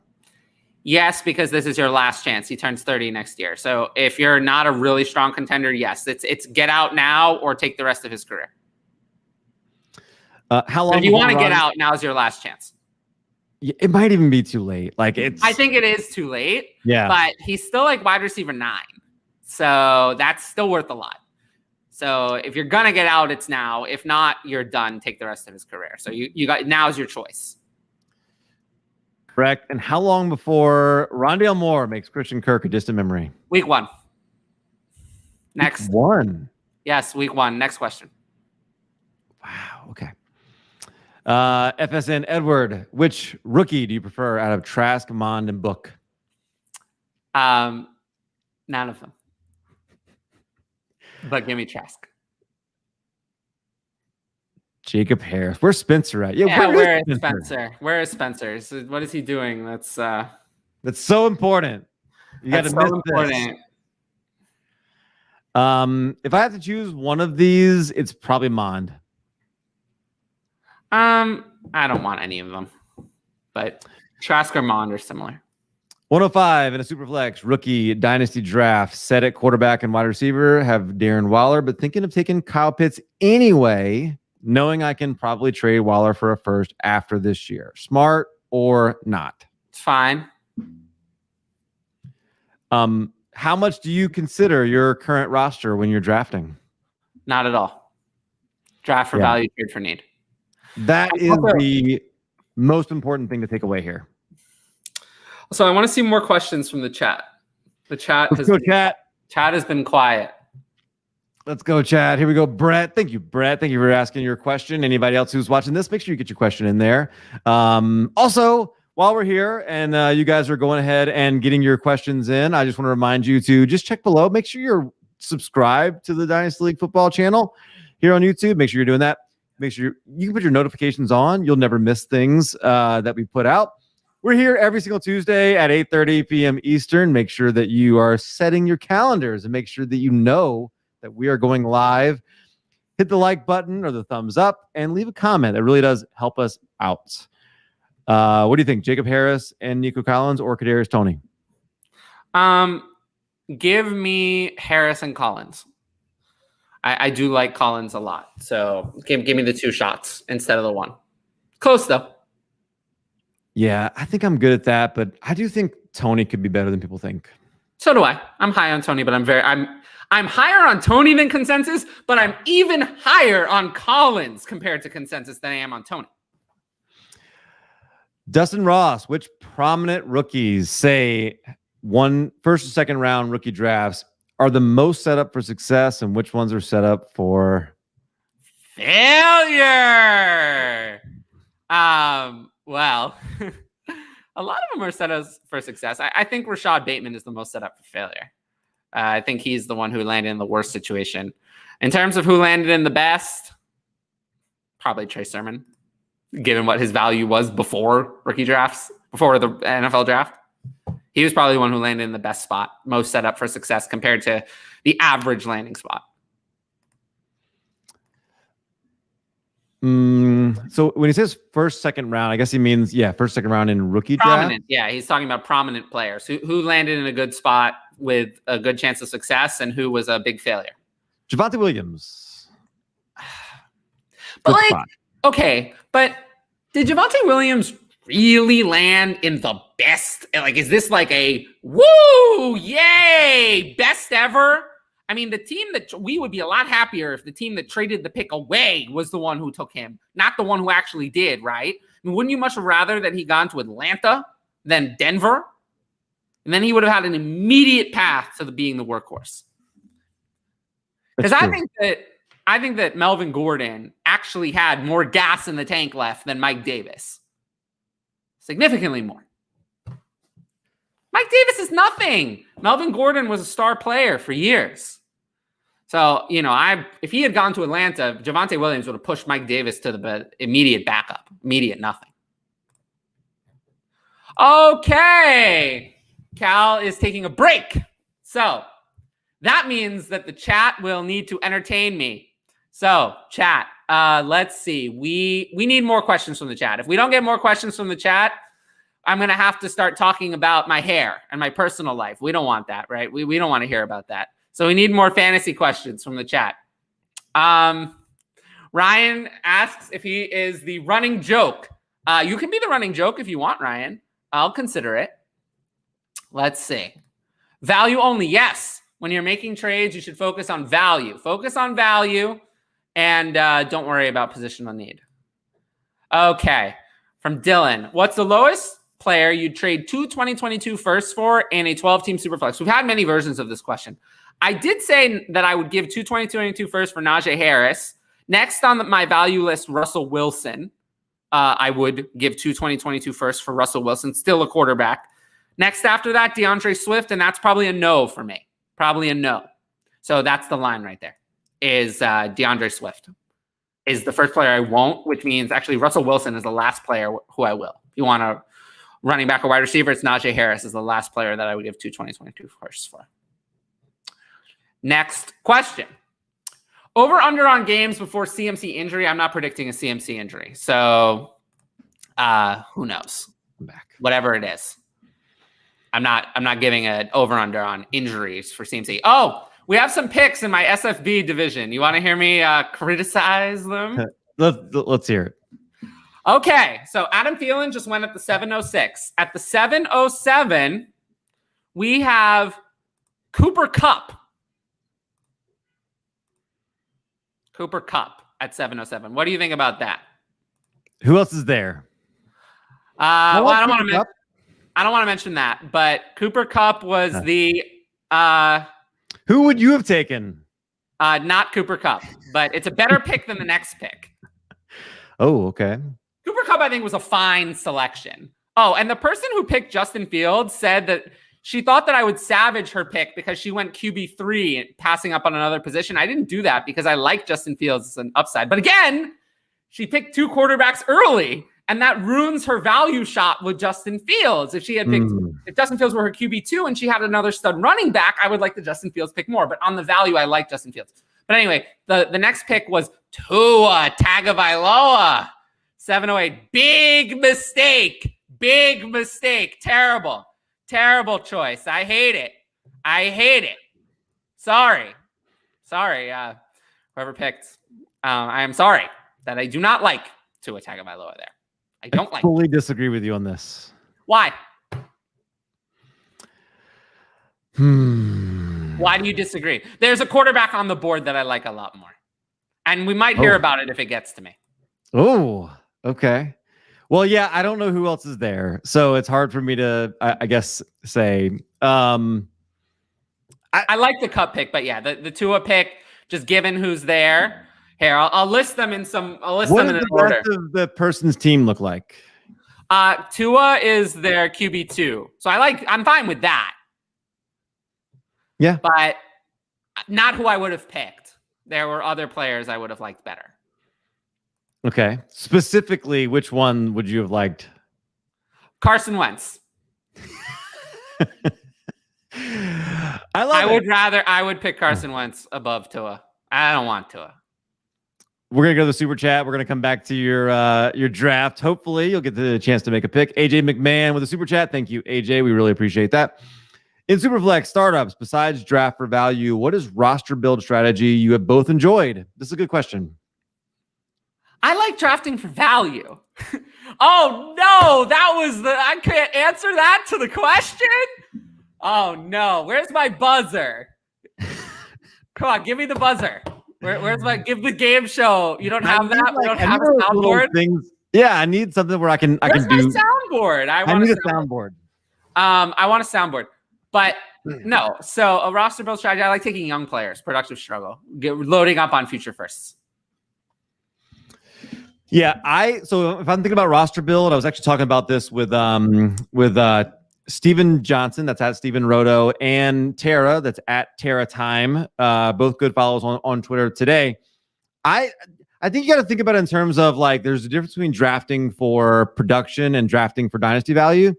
And I think try to think about like when I'm drafting players that I believe are going to have a higher ADP next season. That's generally like I like to draft like that. Does it mean I'm going to be perfect at it? Of course not. But I don't like drafting people who I think are going to have a lower ADP next year. Yes. I don't like drafting dying assets. Yeah. No Keenan Allen, no Robert Woods. I'm not going to voluntarily put myself into those players. I'm not really thinking about, like, unless I stumble into like some start that I guess I wouldn't necessarily expect. Like, unless I stumble into that, like, I'm not necessarily thinking about what the players are doing this season. Generally, in a startup draft. I'll think about it, but I want players that are going to increase in value. Right, like I can believe that Robert Woods is going to have a better year than like Brandon Ayuk this year, but I still want Ayuk more. That's correct. Anything else you want to say on roster building strategy? No. Okay. Oh, good. Whatever you did, we got a bunch of good comments and good questions from the chat. Ryan retweeted the YouTube link, but he retweeted like my retweet. So like it didn't get a lot of play, unfortunately. Okay. I want to go back to this because I heard you talking about this, the CMC injury. We forget that last year we were fading Kamara because of his injury the year before, and then he was the RB1 by like 60 and his points. epidural. Yeah, like, and then by 60 points, he was the RB1. I'm not fading players that are healthy now. No, he's healthy now. Yes. So I'm not fading him. Cortland Sutton has now become healthy now. Joe Burrow and Dak Prescott have entered that conversation recently they are now healthy. So I'm not fading them. I'm only fading players that are currently injured. Keep those questions coming in. This is the best chat in the history of YouTube. I appreciate you guys. We're 2.5 hours in, and I've seen some of these names continue to go on. Still a lot of chatting going on. Ricky Darthrow, Felton or Kylan Hill? Give me Felton. Let me see what the ADP is. This is a real Darthrow. Who cares what the ADP is? I'm just like, this is way down when you were talking about Kylan Hill is the RB13 going 43. And nobody cares about the ADP. Felton is RB19. I'd rather Dokes or Nwangu. I'd much rather have Dokes than either of these, but give me Felton. Dokes and Nwangu are both going under Hill. And I would much rather have them, but give me Felton over Hill. Outlook on Ayuk versus Claypool. We talked about this a little bit. I mean, we talk about these guys a lot. Man, I have Ayuk ranked higher. I have a bad feeling about that.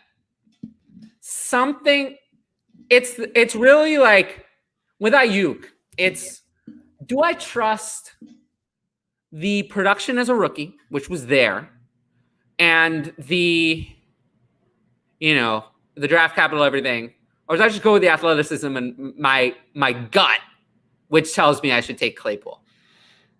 Like, the numbers all say Ayuk,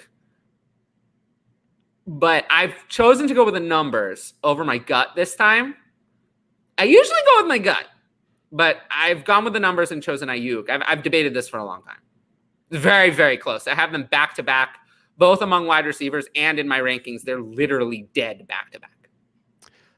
Ayuk is probably better after the catch than Claypool is. Claypool does have, amazing athleticism. Ayuk does too. It's not like he's not some schlub. Yeah, I've debated Higgins, Ayuk, and Claypool a lot. I can't not think about Ben Roethlisberger when I think about Claypool. And Claypool scored a bunch of touchdowns early last year. Only one of those three guys can be like a top 5 dynasty wide receiver, and it's Claypool.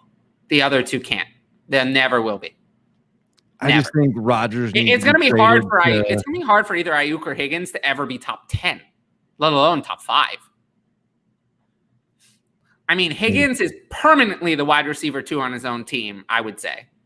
And Ayuk, I think, is going to struggle to. I mean, he's behind Kittle. But also, I don't think Trey Lance is going to be a high-volume passer. So, only Claypool has the upside. But is the upside worth it? Stephon Diggs or Travis Etienne and Terrace Marshall. That's who is currently going as the 104 and 110. Stephon Diggs.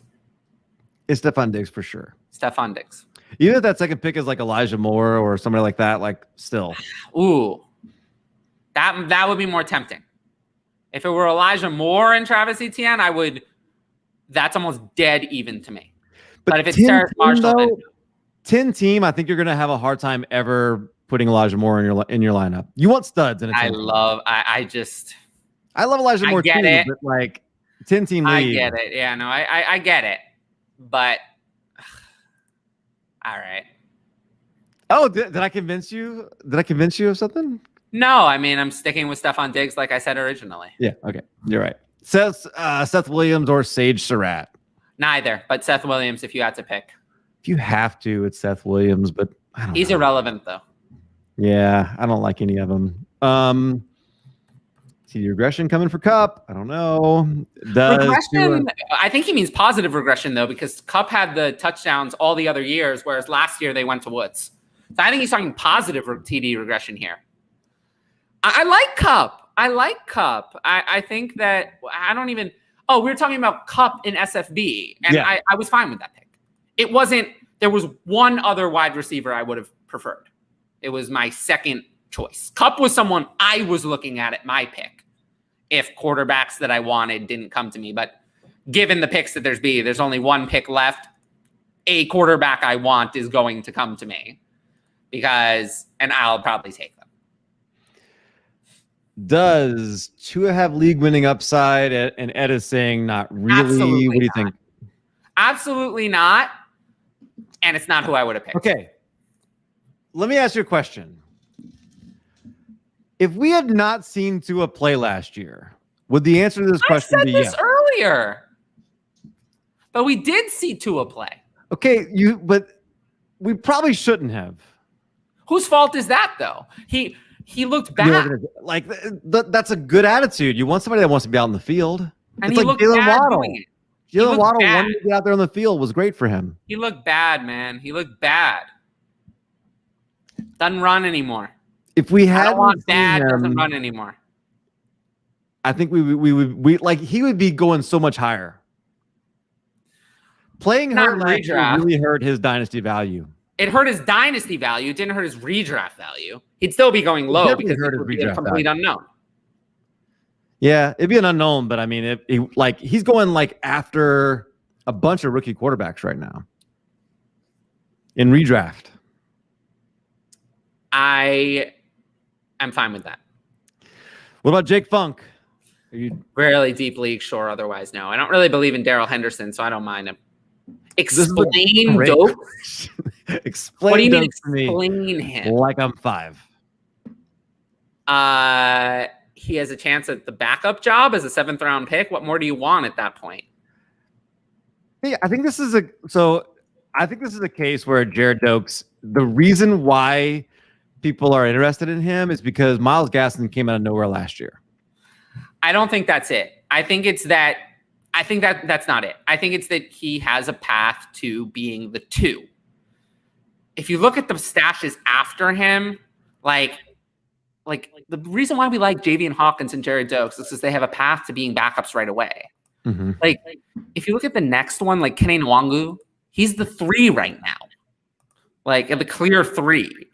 Then after that, we get to Chris Evans. Maybe he has a path to the 2. But, he's still fighting. He's fighting harder for that.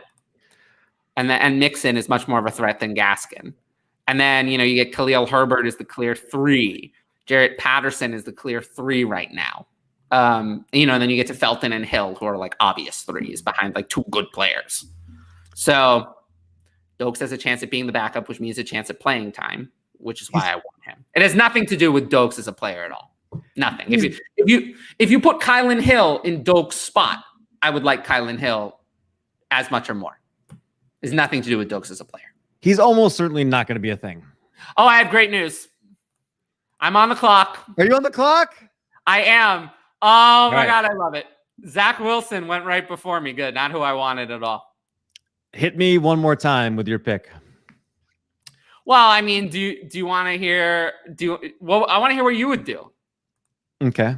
I think that, all right, we're almost 3 hours into the show. I mean, what else are we going to talk about? This is Scott Fishbowl. This comes around once a year. We're getting a live pick during the show. I think we should talk about it, right? Here we go. Okay, here, let me read my team so far. Okay, so far. Here we go, chat. Here's your opportunity to roast. Here's your opportunity, chat. Weigh in. Weigh in here. I'll type it in the chat as well, but I'll read it and type it. So here's my team so far. I started with Travis Kelce, then Ryan Tannehill, then I got Gibson, then Ridley, then Michael Thomas, and then in the 6th round, Josh Jacobs. So Kelce, Tannehill. It's going to come in the chat like a zillion times from all of us. Okay. But well, you can do that a different way. Oh, there's an all button that I can't do. I could have undone the all button. I'm sorry. Button. Yeah. You know what, sir? There we go. You should have told me that. But anyway, just put it up. So there's the current roster. So I have a stud tight end. I have 2 wide receivers, 2 running backs, and a quarterback. So here are my options. We're at 7-10 right now. I started at the 103. So with the 3rd round reversal, started with the 103. So here are my options. I'm not really considering tight end. Tight end is the top guys are gone. It's Evan Ingram, Mike Gesicki, Irv Smith, Robert Tonyan, Henry Smith. That's not a consideration for me. I can rule that out. Running back. The best running backs are like Chase Edmonds, Trey Sermon, Damian Harris, Robinson, Carter, Rojo, Fournette, Gordon, Moss, Connor, David Johnson. It's probably a pass, right? On those guys. Well, when you hear quarterback and wide receiver, you'll see. Okay. So quarterback, we have Daniel Jones, Ryan Fitzpatrick, Jameis Winston, Carson Wentz, Derek Carr, Darnold, Goff, Newton, Garoppolo, Bridgewater, Taysom Hill. So, and then wide receiver, Galladay, Higgins, Ayuk, Deontay Johnson, Claypool, OBJ. That's what's available at wide receiver. So what do you, of all those players I listed, I mean, to me, it's easily a quarterback or a wide receiver at this point, right? I mean, running back was so unappealing, and I already have my RB2. Running back was terrible. I mean, it was Edmonds probably, or Sermon. Out of those quarterbacks, who are your favorite? I'm leaning in the SFB with accuracy. I was going to go Derek Carr. That's who I wanted originally. That's who I wanted the whole time. I kind of think he's underrated in SFB. I wanted Derek Carr the whole time. I debated taking Derek Carr at 603. Yeah. Now it's, remember how I said you got to hit yourself on a quarterback late? I think 7-10 is late enough. I've already gotten studs at the other positions. Now, if I hit on like a high-end quarterback too, if that's Carr's ceiling at 7-10, I think that I am hitting. Running back's not a tight end was an obvious no. Running back was not really a consideration for you, right? Running back. You didn't name anybody there that I would be like. Was Javonte Williams already gone? Oh, no. Javonte long gone. Javonte was picked in my league at 602. We're at 7. Wow. I just got him in the 7th round. Yeah, he was 602. So he's long gone. Or 8th round. Yeah, no, all the good running backs. I took what I consider to be the last great one of not great, but decent volume one in Josh Jacobs at 603. Hunt, Etienne, and Davis all went after that. So it's all the good ones are gone. I mean, the best ones, I listed them: Edmonds, Sermon, Harris. That's a lot of maybe. And I already have my 2 running backs. Receiver, there's a lot of good receivers, though. I mean, we still have Galladay, Higgins, Ayuk, Johnson, Claypool, Beckham.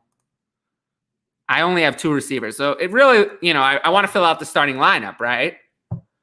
So, because remember, we can put kickers in the flexes, but we need we need to fill quarterback. We need to fill receiver. I still need one more receiver. But, I mean, I'm thinking it's Carr. I mean, he's saying here Carr went 412 in his league. We're at 710 here. That's what I'm saying. Remember what I said? You have to get the quarterback value. I don't think Carr was going in the 7th round in almost any league. I saw Matt Ryan going in the 4th in most leagues. Ed France says wide receiver all day. But I'm going to be back up at 803. I'm going to get a wide receiver. Oh, this is not actually. No, Addison, my bad. This he's is you. posting it all the time. Okay, Ryan. I think tight end would be the best pick. No, he's making fun of us. I don't think so. Jonesy. I don't think so in SFB. I think it's Carr, right? I mean, I think it has to be Carr. Yeah, Ryan's redeeming himself. Carr, if you go QB, he went 4-12, like we just said. Carr. I think Carr. I mean, I think I saw Carr going in the 5th and 6th in almost every league. Carr at 7-10 compared to my other competitors in the tournament is over a round of value. Yeah, and I think I'm exactly seeing what Ed is saying. I believe Ed is saying hit Carr, and then on the 803 take a receiver, and that's what he's saying too. Wait for the wide receiver. So many wide receivers. There's so many good options. I think I'd be happy with any of the guys I listed. Yeah, but I'd be happy with Higgins, Deontay, or Galladay. A lot of options. Yeah, Adam's saying the same thing. I agree. I agree with the chat, and I am going to go in right now and pick Derek Carr in the hopes that we get back around.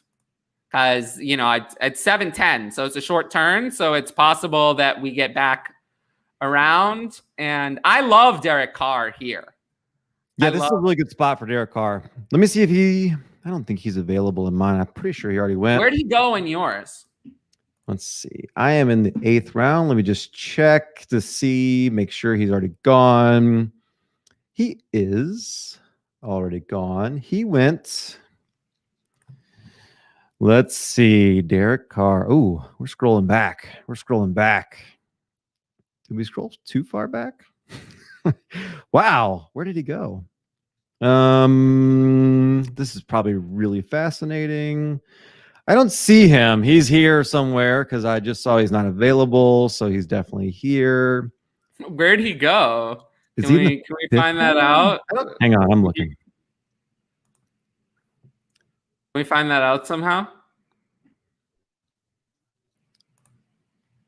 I don't see him. He's got to be here somewhere because he's not available. Oh, here he is. 607 is where he went. But see, that's what I'm saying. Like, you got to get your QB2 at a value. And I think that I did. I got Carr. Ed is saying they had 2 QBs. Actually, unfortunately, no. Both, and this is why I was definitely going to pick Carr. Both of the 2 teams on the turn around me only had 1 QB. One had Mahomes, but the other only had Lance. So I felt like they were both 100% going to pick quarterback. So I had to take a quarterback here. 2 more were going to go before me, and I did not have 2 guys I liked. It was really just Carr. Really good point from Ryan right there. In SFB, it's easy to take Carr over Daniel Jones, Fitzpatrick, and Wentz, for sure. Okay, tell me where I went wrong. Roast my team. Here's what I did. I went Alvin Kamara. I went Saquon Barkley. I took Joe Burrow in the 3rd. I wanted Stafford, but he was gone. He went early. Tannehill went actually at 201 in my draft. That was another guy I was looking at. I got Justin Jefferson. I got Terry McLaurin. I got Kareem Hunt. And then I got Javonte Williams in the 7th. And it's close to coming back to me in the 8th.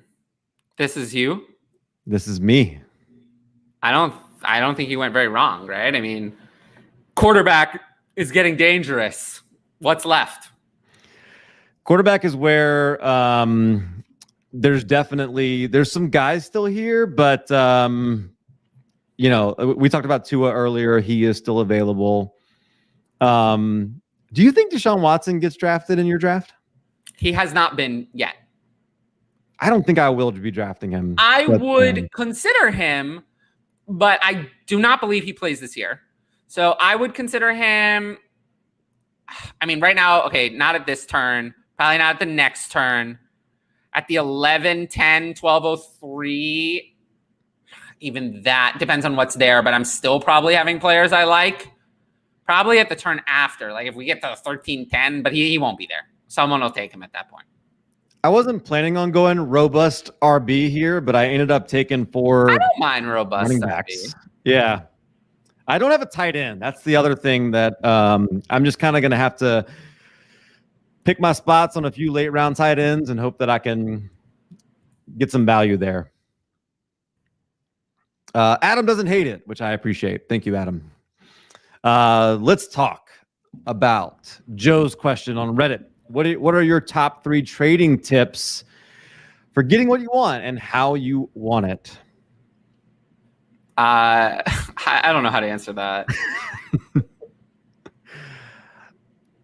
I just ask for what I want. Okay. Is this like in life or is this? Yeah, I don't know. I haven't seen Joe in the chat today. Joe, hopefully you watch this later and just know we miss you. Whatever you're doing, make sure you say hi. Next week, make sure you tune in.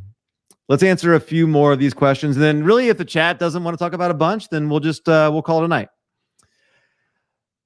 Nope. Dynasty Griff, during a time of the offseason like this, when a lot of Dynasty managers step back some, what are some things people can do to gain an edge and set themselves up well for the season? Waivers. Do waivers. Do waivers. Make sure you're not falling behind on that. I don't know. Continue trading. Like, just because there's not a lot of activity, you should be one of the active people. And yeah, that's it. I think you should be setting your calendar alerts to show you when we're going to be going live so you can hang out with us and talk football. Oh my God. Yeah, that's true. That's true. Josh Brickner, DLF, how do you deal with a GM who repeatedly sends trash offers? We all deal with this, Tyler. What do we do with that? Just reject the offers and just move on. Oh, reject really? them, no comments. Yeah, what else are you going to do? What else would you do? I mean, what else is there to do? There's nothing else you can really do. Just reject them. Move on. Don't waste your energy on failure. That sounds like failure. You know, it sounds like a failure. Don't waste your energy on other managers who are failures. Don't call them out in the group chat. No, do not call them out in the group chat. Don't do that. I also don't think calling them out in an individual message helps either. So I don't know what you do really. And also back to the SFB thing, but the fact that now that there was a run on quarterbacks that went Tua, Wilson, Carr for me, and now the 2 teams on the turn both only have 1 quarterback, they're both going to take them. So it increases the odds that quarterback comes back, wide receiver I like comes back to me. Job, pretend like you're thinking about those offers and then let them just fade away. Sometimes I'll just send like a sarcastic offer back of, something ridiculous. But honestly, like at some point you probably just have to send a message and just explain like, no, I don't like this because, it's ridiculous to trade J.K. Dobbins for Robbie Anderson, whatever. Like, yeah, I mean, I don't know if you say ridiculous, but it's just like I have J.K. Dobbins ranked 11 rounds ahead of the guy you're offering me. I don't know if you like what you say, but try to get a dialogue a little bit, Oh, Ryan thinks I got an A-. Thank you, Ryan. I appreciate it. A-. I'll take an A-. And then have to say the SFB winner picked Gurley in the 3rd this past season, so you don't have to be overly great in the draft, and that's great news for us, Ryan. Appreciate that. Anthony says, "What's up? What's up, Anthony? Where you been, man? Where you been? We were waiting for you. Thank you for showing up here. Appreciate that." Zachy, NFL in a vacuum. Who's the worst player you would trade a random 2022 first for right now? Assume Superflex, but you can answer both.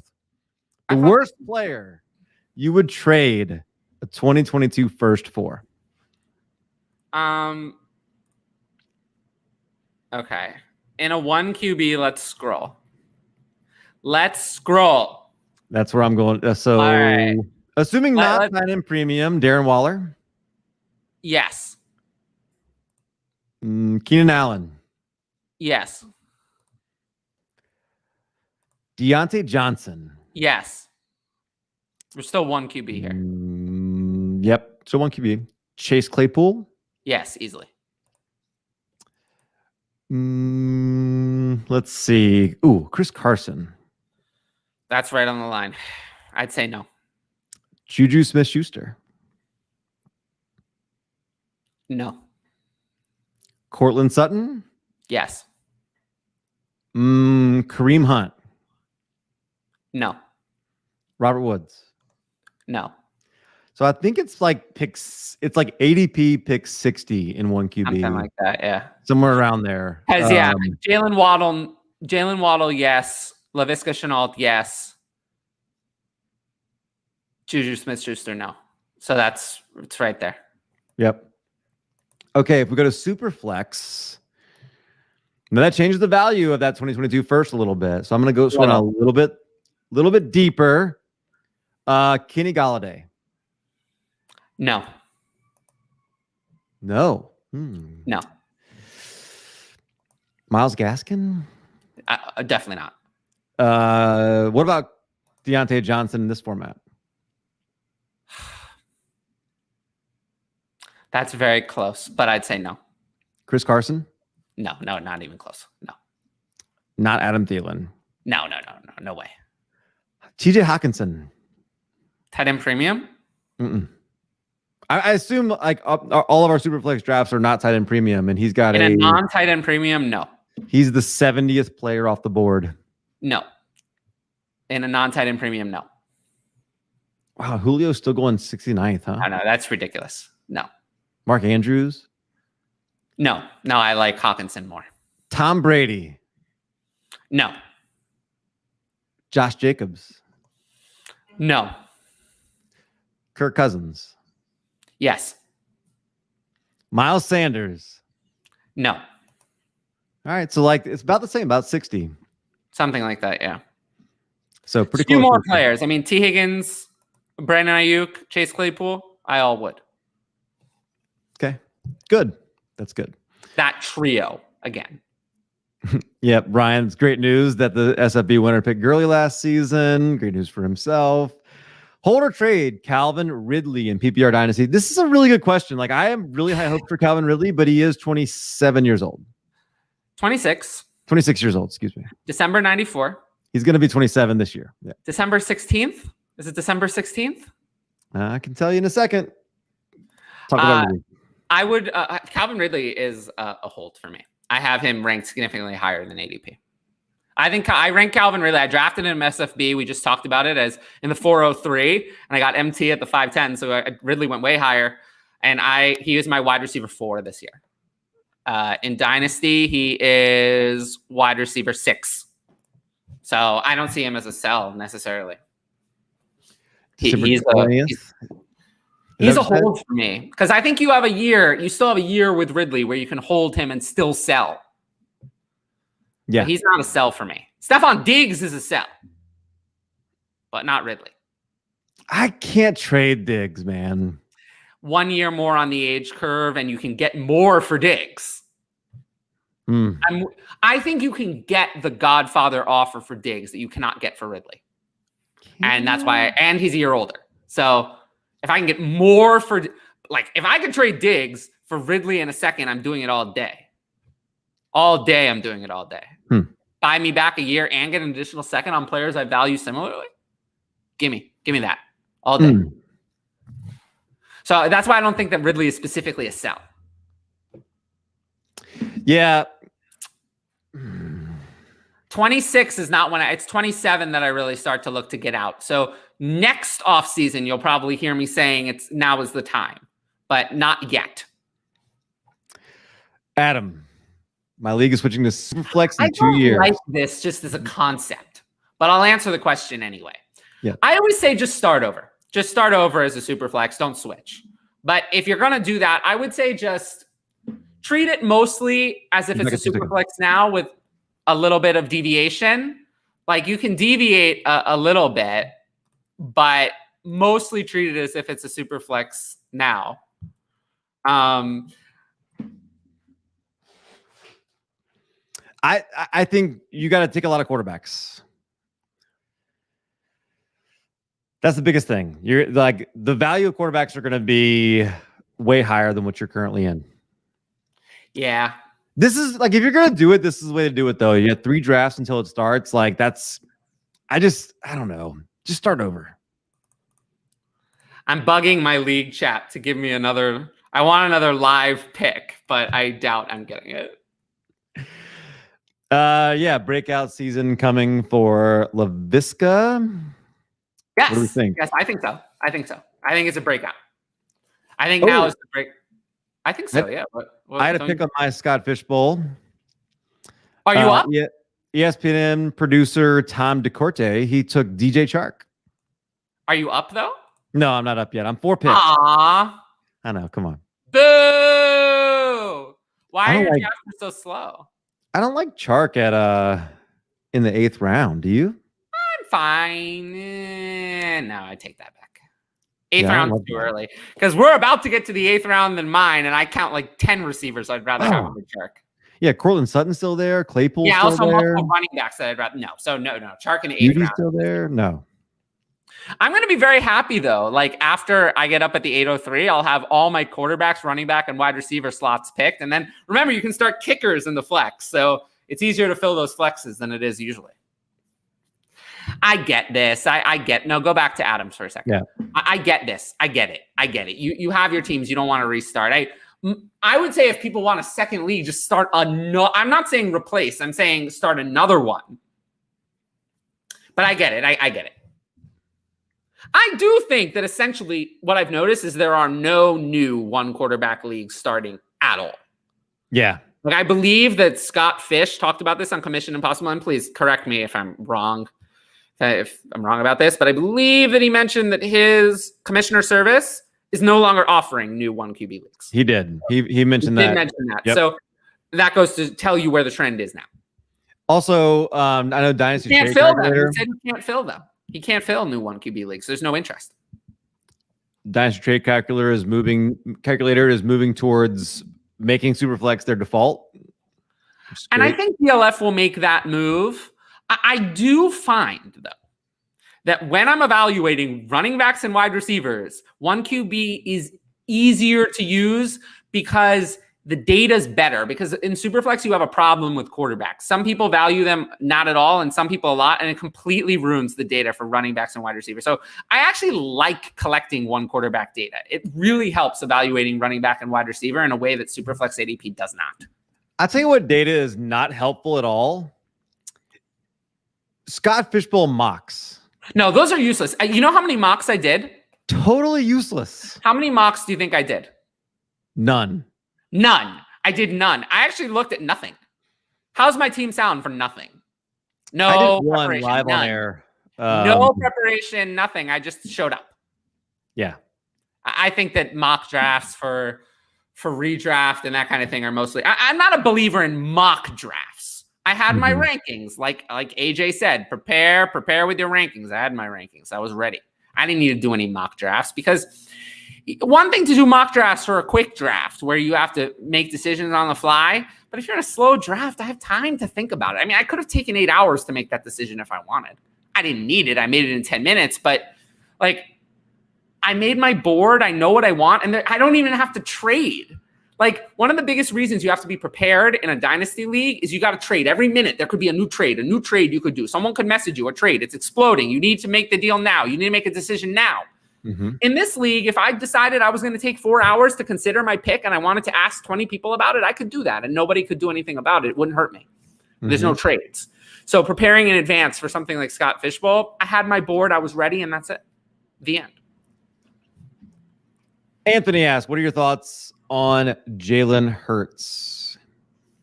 I like him this year, but I think he's on a 1-year trial period. Like, okay, let's go through the Superflex quarterback landscape, right? Yeah. I pretty much rank them this way.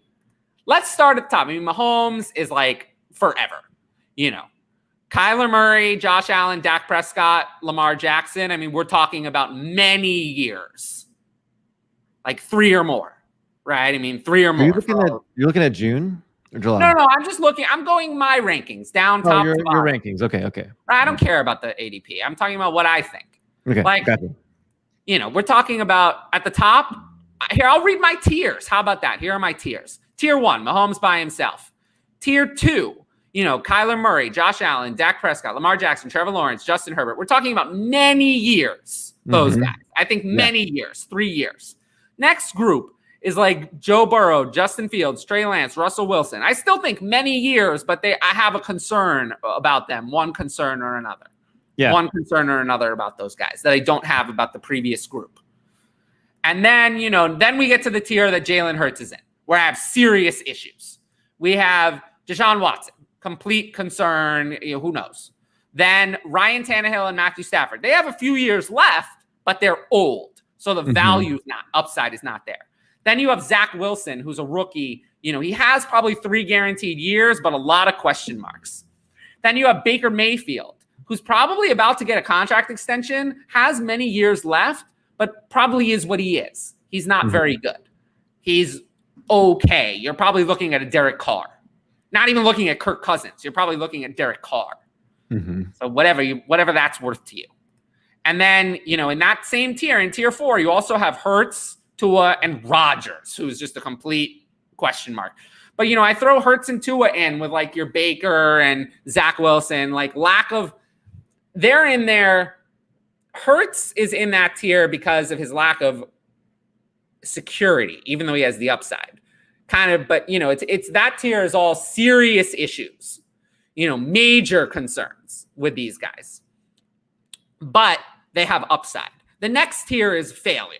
The next is, Hurts is not in failure. He's not a failure yet. He hasn't failed yet. I still put Tua in with the not failure because it was not that long. The next tier, Cousins is in a weird tier 5 all by himself, just the way it works out. And then tier 6, you start to get to big issues like Mac Jones, Daniel Jones, Carson failure, Sam Darnold, old Matt Ryan, like major issues. So, I put Jalen Hurts kind of in with that Baker and Tua group where I have concerns. But could Jalen Hurts be a top 10 dynasty quarterback this time next year? Yes.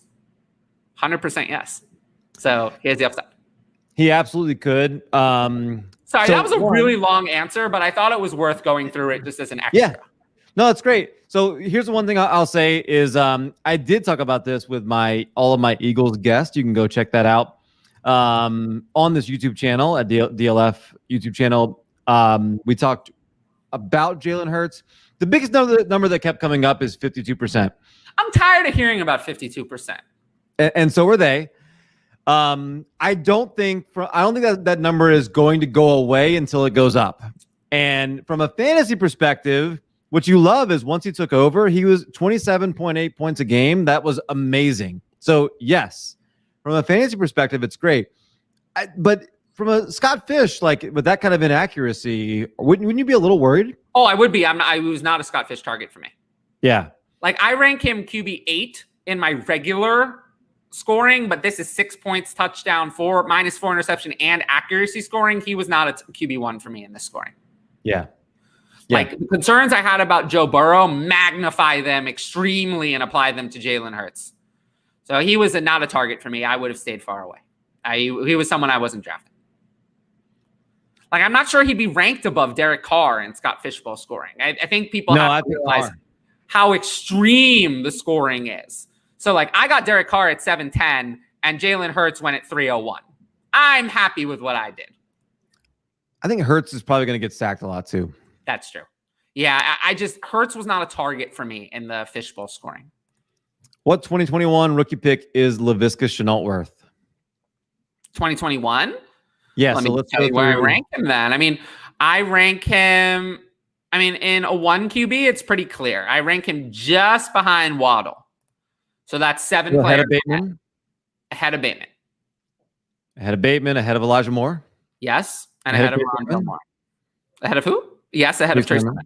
Yes, ahead of Trey Sermon. And Trevor Lawrence, I assume. And ahead of Trevor Lawrence as well in a 1 QB. Mark, I'm in a rebuild. 12-team Superflex. Should I be looking at a 2-year window or longer time frame? I'm trading now for youth. Any other advice? Thank you. Okay. So in a rebuild, I remember one of my friends was doing like the worst rebuild ever. And he quit like week 3 of 2019. And he now has a team that's okay. So that was like less than 2 years turned around. It should not take longer than that. Mm-hmm. Like Really, if you're doing a rebuild, I just did this in Trade Addicts 8. I ripped my team apart after winning the title this year. It was getting old, and I won my year 1 title, and now I ripped it apart. And I'm probably looking at a 2-year rebuild. I have my title though, so I don't care.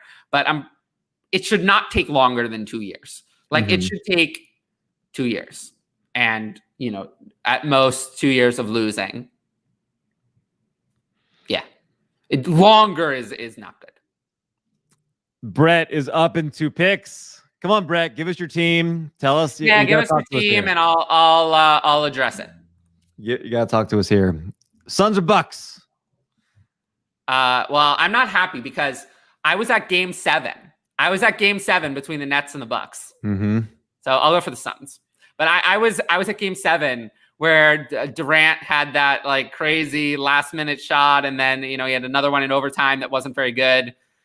That was a heartbreaker. Even though I'm a Knicks fan, I wanted the opportunity to go to a finals game. I mean, how often? I mean, have you ever in your life been to a playoff Game 7? Never to 7. I have been to a playoff basketball game. It was. Well, I was at Game 2 in that same series. So the one that I went to was in Atlanta. It was the Atlanta Hawks versus the Chicago Bulls. It was 1997. I think it was 97. One of those years. 2 years old. And I saw Michael Jordan. I was wearing my Dennis Rodman jersey. I saw Jordan as a Wizard playing against the Knicks at Madison Square Garden. Yeah, when I was a little kid. So I saw Michael Jordan win a playoff game in Atlanta. Wow, I love it. But yeah, I was so heartbreaking. But yeah, being at a playoff Game 7 was one of the best experiences of my life. I bet. Yeah, I bet. You know what though? Okay, so here's what I'll say. The only thing that was like that, and it just depends on how invested you are in the team, right? I went to the Saints NFC Championship game in 2009 against Brett Favre and the Vikings. That's pretty good, man. It was amazing. But there was a moment where it looked like Brett Favre was going to go down the field and win the game for the Vikings. And I thought this may be the most stressful, worst 3 hours of my life. Oh my God. And because you're so invested in your team, if you go there and you watch them lose in the playoffs and the season's over. I think it was easier because it wasn't my team. Right. Let's go to Gator fans. Picked up. We appreciate you in hour 4. Yeah, we are in the 4th hour. Still being here. And there actually appear to be people that are still tuning in for the first time. So we thank you for that. We appreciate it. And feel free to go back to the previous 3 hours. Feel free to go back or just put your questions in and we'll talk about it. We'll still answer them. That's what we do here. What would your top 5 be for non-QBs? You have on your do not trade list because of their value. Who are you not trading? Well, I mean, are we just talking about the top value players? Because then it's like Jonathan Taylor, Justin Jefferson, AJ Brown, those are the guys I'm not trading. But I don't think that's the question. I think the question is who do I have valued so far above their ADP that I'm never going to trade them? Now, Justin Jefferson is also still an answer to this question. CeeDee Lamb is probably an answer to this question. Someone I have well above their ADP than Najee Harris.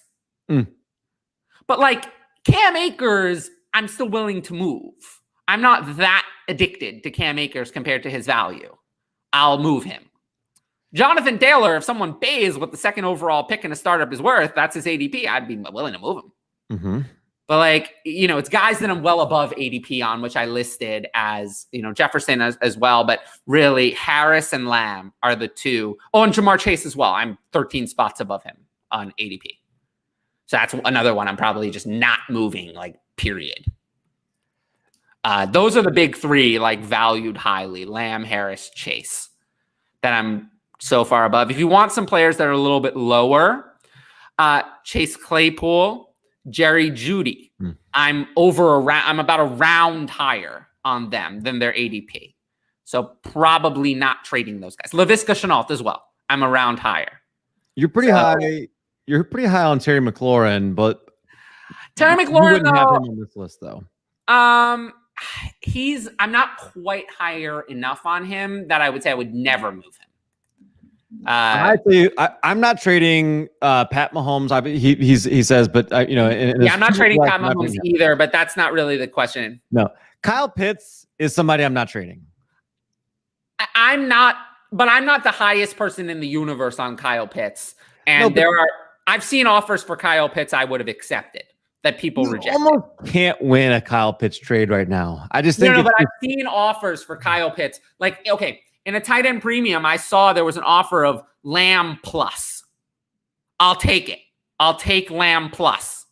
Like Lamb plus, I want Lamb plus. I am. Depends on what the plus is, maybe. I don't need any plus. But give me more of a plus. I need more of a plus. I don't need more of a plus. You have no idea how confident I am that CeeDee Lamb is going to be good. No idea. Well, I believe it. Yeah, I like Lamb a lot. He was in his first 5 games in his career. He was pacing for 1,300 something yards. First 5 games, not the last 5. That would make more sense if it were the last 5, but it was the first 5. He was a wide receiver 1 from day 1. Find me another player who did that. And don't say Justin Jefferson because he wasn't. He barely got any snaps the first 2 weeks. Find me someone else who came into the league like that. There isn't anyone. Nobody. There's nobody who did that, who was that good immediately, no adjustment period. Okay. I'm extremely confident in CeeDee Lamb. And I saw Kyle Pitts for Lamb plus, and I'm doing that all day. Give me Lamb plus. So CeeDee Lamb is the number 19 player off the board right now. I have him 11. In DLF. Which at that stage, having someone 8 spots higher in like that part of the draft is a lot higher. Kyle Pitts is going 33. I have Kyle Pitts at 30 in my 1 QB non-premium. So not untouchable. I have him higher, but not untouchable. If you had to put an amount of money that mattered to you down on which one was more likely to increase in ADP next year, which one would you put money on? Increase? In other words, like be drafted higher in ADP than their current ADP? Yeah, be drafted sooner. Drafted sooner than each other? No, than they are right now. So Kyle Pitts is at 33. CeeDee Lamb is at 19. Which one is going to gain value in ADP between now and next year? Startups. I'd bet any amount of money that both would. Any amount of money on both. Like you're talking about guarantee and guarantee to me. Like you're talking about 2 guarantees. Like essentially, I say it's guaranteed for both. So you're asking me to choose between what I consider without injury to be 100%. Could not be more confident in both. That's right. So of course I'm going to prefer the player who's higher now. If I'm 100% confident that both are going to rise, I want the player who's at 19, not the player who's at 33. Thank you, Mark. I appreciate the question. Look, let me tell you something. I'll give the people a preview. My fast forward to 2023, my 2023 wide receiver 1 was not Justin Jefferson. It was CeeDee Lamb. Interesting. Yes, because of the pairing with Dak Prescott over time. That's why. Even though I think Justin Jefferson is going to produce more this year. Ryan was going to go to the Sixers game. Game 7 2 weeks ago, and thankfully he didn't. You got to trust the process, Ryan. You got to trust the process, both in your draft and trusting that process. That's what you got to do. Keep trusting that process. Anthony, this is amazing. You traded Pocket for DeAndre Swift straight up. Let me in. Let me into this league. I need to tell your opposing manager that the link to my Patreon is available on my page. I've put it as the link at DLF_carb. Tell the opposing manager to click on that link, and I will correct them from making this mistake in the future. I have Lockett on 2 dynasty teams that I can't get out of.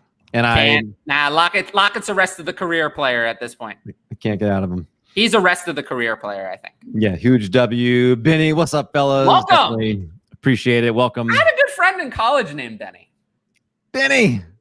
I will think of Benny in terms of like the show Atlanta. Have you ever seen the show Atlanta?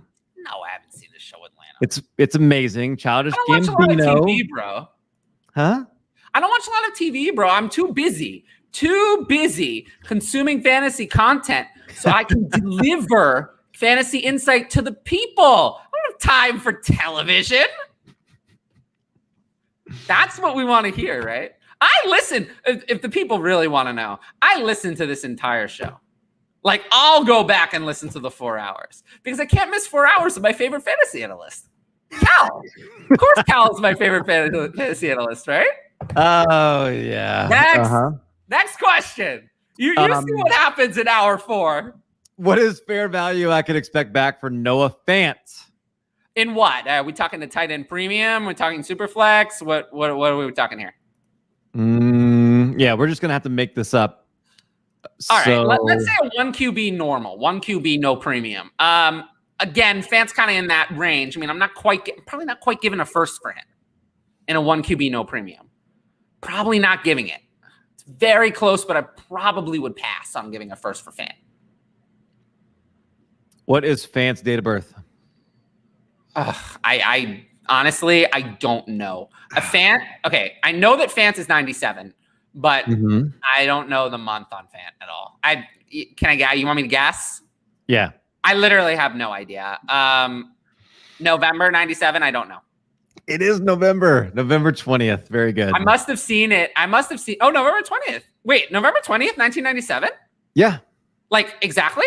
Yes. Oh, I probably shouldn't say this on the live show, but that's I can guess. That's my sister's birthday, like Tuesday. That's probably why I remembered it. That's like actually November 20th, 1997. That's my sister's birthday. So that's probably why I remembered it somehow. I like in the back of my brain unconsciously. Benny. Did we answer the fan question completely, do you think?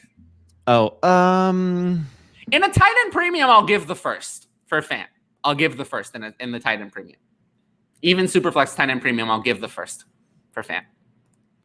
Because I said I'd give a first for Claypool, and I have Fant ranked above Claypool in a tight end premium. So I'll give the first for Fant and tight end premium. Man, I'm a fan of Noah Fant.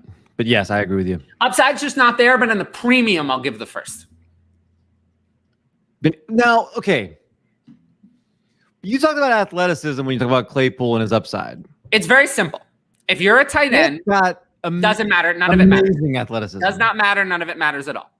If you're a tight end, you must be target 1 or target 2 to be a difference maker. You must be. If you are not target 1 or target 2, you're irrelevant. If not irrelevant, but you're not a star. You must be 1 or 2. You cannot succeed as target 3. And he is target 3. With Drew Lock or Teddy Bridgewater. I even thought maybe if he were target 3 with Aaron Rodgers, I would consider it. But target 3 with Drew Lock, target 3 is never enough. Look at the fantasy tight end difference makers, and you find me one who is the third target on their team. Go back and find me one, and you won't find any. They're all target 1 or 2. You're not going to find many tight end difference makers, period. Well, that's what I'm saying. All of them are target 1 or target 2, and he's not that. That's the issue. When Evan Ingram was target 1 in his rookie year, he was good. And then when he wasn't, not as good. When OBJ came back his second year, he wasn't as good. Next question. What do you think of Pat Freiermuth? Good. Freiermuth is someone I might wait. Not wait till next offseason, but I'm thinking a little bit like Cole Kmet was this year behind Jimmy Graham. I think that if you wait until like week 8 to buy Freiermuth, he's going to be a lot cheaper because I don't think he's going to see a lot of early play. I think Ebron is the starter. This is a veteran team. Ebron's your starter. And Freiermuth is mostly going to be used as a blocker. He's a better blocker than Ebron, just as Kmet was last year at the start. I think if you go like week 8, you're going to be able to buy Freiermuth better. So I delay on buying Freiermuth. But I like Kmet now. Freiermuth has the same draft capital as Kmet, a second round pick. And I think he has a good future. Not someone I'm buying right now, though. I would love to buy him in season. Benny, I would like to know if you know the episode I'm talking about of Atlanta, if your name's Benny, do you know what I'm talking about? Childish Gambino, Donald Glover, just tell me in the chat if you know what I'm talking about. We got 32 minutes. We still have questions, lots of questions. 32 minutes remain. I actually did an analysis on Pat Freiermuth in a draft magazine. Believe it or not, I actually do some analysis on players. I'm afraid he's too good of a blocker to be fantasy relevant. Oh, this is ridiculous. Too good of a blocker? I think like Mercedes Lewis-ish. Like, no. It's not a thing. Yeah, he's gonna have to score a lot of touchdowns to be really good for us. No, you it don't. is a thing. If you are blocking not too a much thing. because your offensive line is bad, yes, it is not a thing. Too good of a blocker means you actually get on the field, which allows you to get receptions when the play changes at the line, which happens all the time, by the way. Tight ends do. No. Tight ends do. What do tight ends do a lot of the time? They check and release. That's a very common route for a tight end, right? So if you can block, you get on the field to do that. A chip and release as well. I mean, people say I don't watch football. Like I wasn't born yesterday. I know some of this stuff. So like being a blocker does help you. People say you don't watch football. There are people who think I don't watch football just because I'm not a film expert. I'm like, they say I don't know anything about football for whatever reason. And I'm like, I'm sorry. Like I might, maybe I'm not a film expert, but like it's not that hard. Like these check and release concept, a chip and release. I mean, it's not like, we're not talking about like, calculus 3 in college. Like I can see it happen. I don't need to be a genius to watch Carson Wentz or Drew Lock and tell you that they're doing something wrong. I don't need to be a genius to watch Jerry Jeudy's route running video from today and tell you that that's good, right? Like, it's not always as. I think that there's a barrier. People want to put up an artificial barrier or gatekeeping to just people talking about fantasy. And they don't realize that like the difference between like me and just someone who's like a film expert watching a play is not, it's like 5 or 10%, not 90. Like they might understand an additional 5, 10, 15% that I don't, but it's not like I have no idea what I'm talking about and they know everything. It's a little edge that you get from being a film grinder. We're not talking about like all the difference in the world. The average fantasy consumer, and I think I'm more than that, but just your average football fan is a lot smarter than they used to be. So, and there's a lot more information out there that's accessible to people who aren't like pro scouts or film grinders like me. So, that's one thing I like. It's an equalized world in terms of looking at this stuff. Everyone has a fair opportunity to be able to make their own judgments and their own evaluations. It's really opened the doors for someone like me who doesn't have like a scouting background or anything like that. Would you like to know since you talk about like being on the field a bunch, would you like to know the tight end that led the league in snaps last year? Led the league in snaps. As a tight end? Can I guess? Sure. Led the league in snaps. Who was on the field a lot? I'm going to say, I would say Logan Thomas. Did you look it up? No. He did. Logan Thomas. You don't believe me. You really think I need to get it right for my ego? My ego is fine. I didn't expect to get that right. That's great. Logan Thomas. That's fantastic. We're not talking about like. I said that because I didn't remember anyone else coming onto the field. Every other team, I could at least name their backup. So then we have Kelsey, Waller, Gronk, but then we have Dalton Schultz. Dalton Schultz was workhorse. After Jarwin went down, there were no other tight ends. That makes sense. Number 6, we have Tyler Higbee, your favorite. Tyler Failure. Number 7, we have the fantasy superstar, Drew Sample. Oh, my God. 8, but we again, have with Tyler Henry, Drew Sample, we're not talking about lack of blocking made them bad. With Drew Sample, we're talking about someone who can't catch the ball. What's your criticism of Jonnu Smith? My criticism of Jonnu Smith is too good of a blocker. What? That's not my criticism of Jonnu Smith. That is why he's not as good. No, it's not. My criticism of Jonnu Smith is that it's more very simple. It's why hasn't he produced? Like the athleticism's there. The routes are there. It's because he's too good of a blocker. No, it isn't. This is so ridiculous. People will laugh at you if you say this. Like people. True. No, but people will laugh at you. Like people will laugh. He's a good football player. Like he's a good two-way player. Stop with this. This is like the most ridiculous thing. Like because someone's too good of a blocker, you think that's why Jonnu Smith hasn't produced fantasy numbers? No, it's because Jonnu Smith's athleticism is not translating into receiving ability. That's really not as good of a blocker. Who? Anthony Firkser. That's why his numbers were about as good. I mean, I think that really the issue is that Anthony Firkser might have better hands than Jonnu Smith. Local Liability asks the best toilet paper to use. I have no idea. I don't think if Jonnu Smith were a worse blocker, he would have been better. I think that Jonnu Smith, there's something he's not good at. Like there's some reason he isn't producing because he's not producing on the routes he's running either. It's not like he's efficient per route run. It's not like he's great on the targets he received either, other than last year where he had a spike in touchdowns. He wasn't good on the targets he was receiving previously. So Mercedes Lewis was a really good receiver. He just was also a tremendous blocker. Right, but he's not that good of a receiver. Like, you don't... Look, you know how I can say that this argument is ridiculous? You know who's one of the best blocking tight ends of all time? Who? Rob Gronkowski. Yeah, that's true. true. You think he failed because he was... No. Absolutely not. Absolutely not. This is a ridiculous argument. It doesn't mean you can't do both. It's just like in an offense where you've got a bunch of targets like that. They're not related. They're not related. You want to play on the field. I'd rather have my guy be a good blocker than a bad one. Is Freiermuth ever going to be a top 2 target in that offense? Who? Freiermuth. Probably not. No. But then what are you going to do? I mean, you have to roster these guys. I'm just talking about, like, the reason I'm skeptical of someone like Fant is because he's super expensive.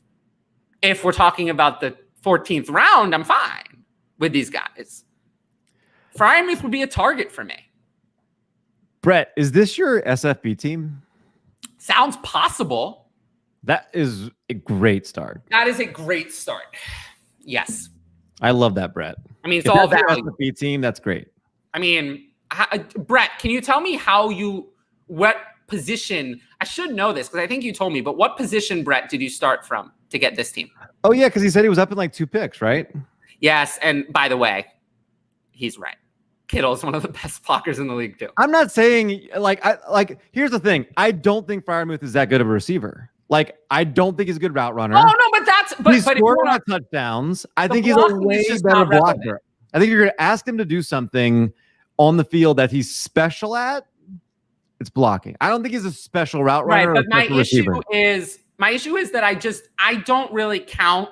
Kittle's a special receiver. Gronk is a special receiver. Right. I'm just saying I don't count being a good blocker as a negative.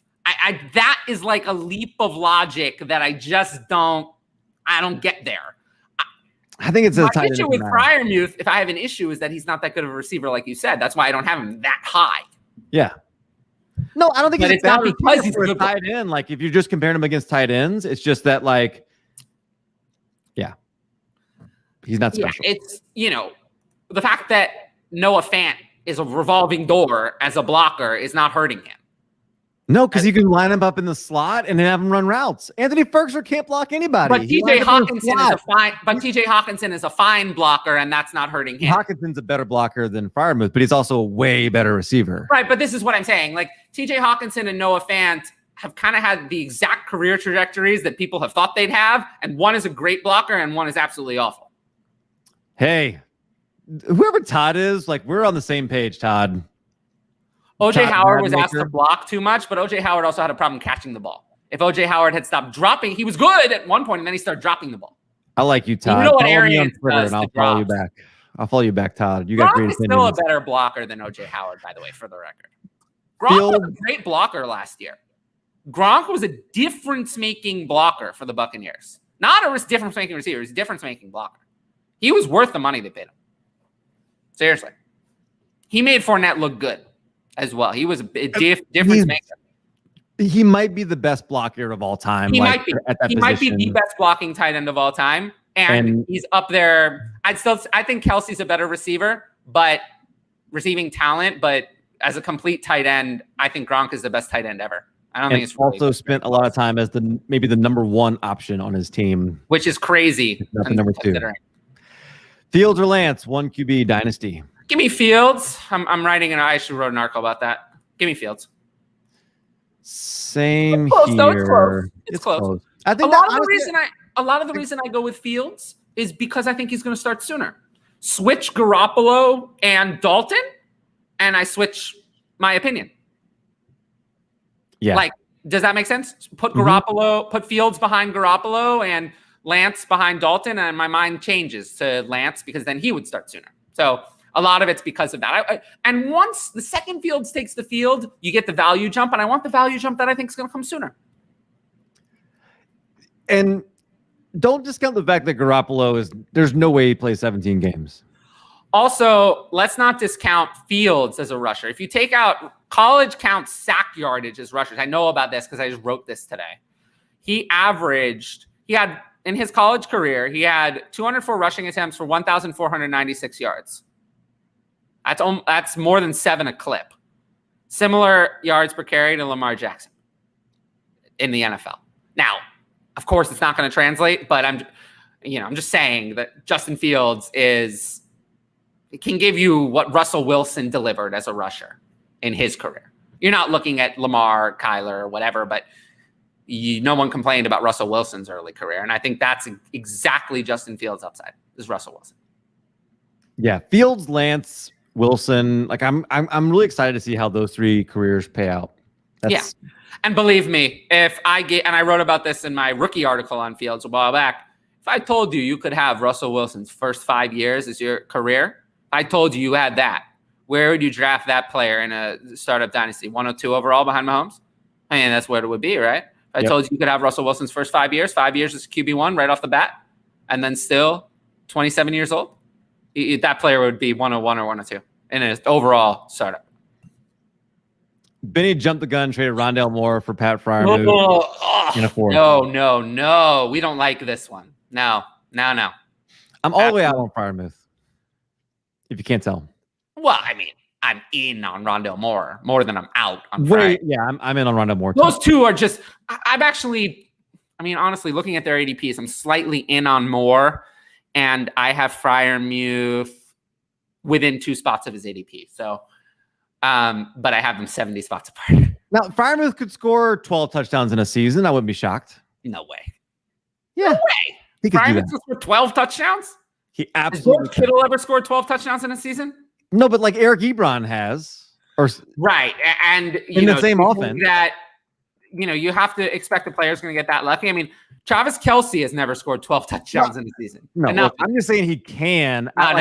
That's what he'll need. He's not gonna get 700 receiving yards. If he scores 12 touchdowns in a season, it'll be a miracle. He's not gonna. It's more likely than 700 receiving yards for him.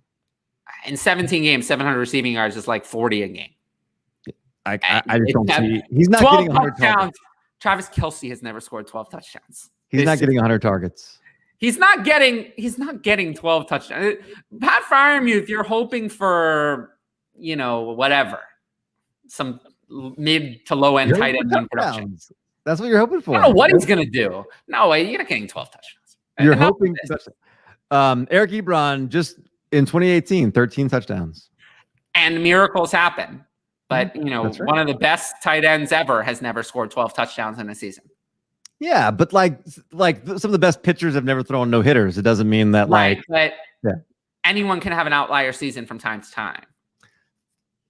Benny did not know the episode, and Ryan says Freiermuth has a good chance of 12 touchdowns. Sarah liking my Scott Fishbowl start.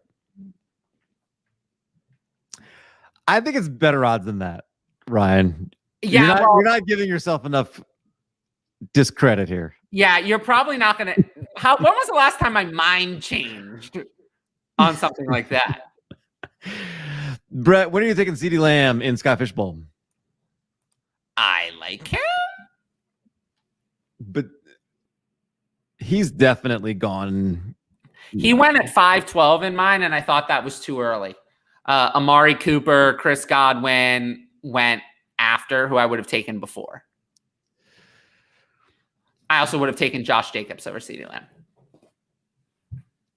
CeeDee Lamb went later than I thought in mine. Let me see. He went 5'10". I mean, in my regular redraft, I ranked CeeDee Lamb wide receiver 16, Amari wide receiver 13. So I have them very close. He went 5'10" after Carson Wentz in mine. And before Mike Davis. Carson Wentz is still on the board in mine, and we're at 7-11. And I am perfectly fine with that decision. Trey Lance went 5'12", and Justin Fields 6'01". Fields went at 7:03 in mine, which I think was a value. Lance went at 4:02, which I think was a mistake. That is a good value. No picks me. Gosh, I thought I was going to be. Oh, wait. Oh, I'm one pick away. All right. The last 3 picks in mine.